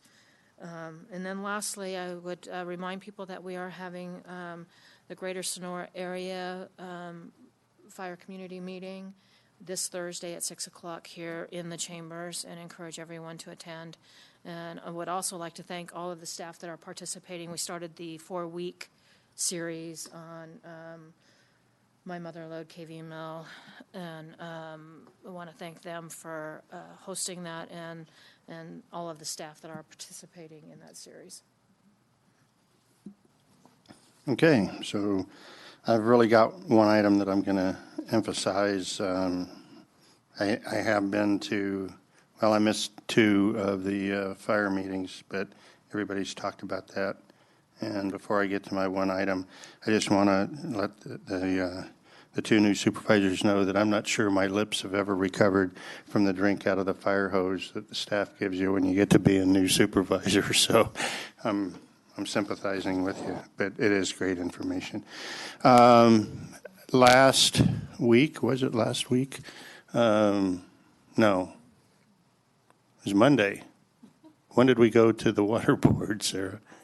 Last Wednesday. Okay, so last Wednesday. Oh my God, I'm lost. Yeah, we did go up to the State Water Resources Control Board, met with their staff, with TUD, and to talk about the Pinecrest Lake level. For those of you that don't know what the Pinecrest Lake level issue is, I don't blame you because it started back before I became a supervisor, and the last time I went up with TUD was in 2013. This has been dragging on for a long time. The state imposed a 5608 lake level restriction. They later came in at the behest of PG&E on behalf of TUD to grant waivers below 5608 down to 5606 and 5604 in dry and critically dry years. But the waiver process, by the time it wended its way through the bureaucracy, if you remember back to the worst drought year when we were requested to do 40% conservation, that was because we couldn't get the waiver approved to go below 5608 until it was useless to do so, and we were already way into a drought situation. So we've been fighting to get some relief. Anyway, this is the latest round in that discussion. The Water Board is willing or is ready to publish their report and their findings and the recommendation. Unfortunately, we don't know what that is because their policy, their stated policy is that they don't share that information until it goes public with anybody. I suspect that's not the case, but we won't go there. Board member Didi Diamo was present at our meeting, which was the first time that I've actually talked to a board member at one of these meetings, and it was wonderful to have her in the room. She is a voice of reason on the board. I did corral her after the meeting and had a very short discussion with her because she had another engagement to go to. But she did call me back, and we were playing phone tag until this morning when I finally talked to her. So I got a chance one-on-one to talk to her on the phone and express our concerns, our desires, our priorities, all of that stuff, and give her the history lesson on this whole issue from our perspective, obviously. So we'll see what happens. They're talking about having a public meeting, I believe, up at the Forest Service, and I don't know if that's up in town here at the Forest Supervisor's office, or whether it's going to be up the hill. But it's going to be a meeting with the Forest Service to announce what their decision is, and we'll wait with a bated breath on what that is. So, but it was a good meeting. It's probably the best meeting I've had with their staff. My guess is we won't get what we want, but hopefully we'll get what we need, and we'll move on. So that's my report. If there is no other business, the Board of Supervisors is adjourned. Correction. Okay. Mr. Johnson, is that right? I said Mr. Thomas for the moment of silence. I misspoke. Should have been Mr. Johnson. Long-time public or long-time volunteer and board member and everything in the community. My mistake. I apologize to the family. Thank you. Now we're adjourned.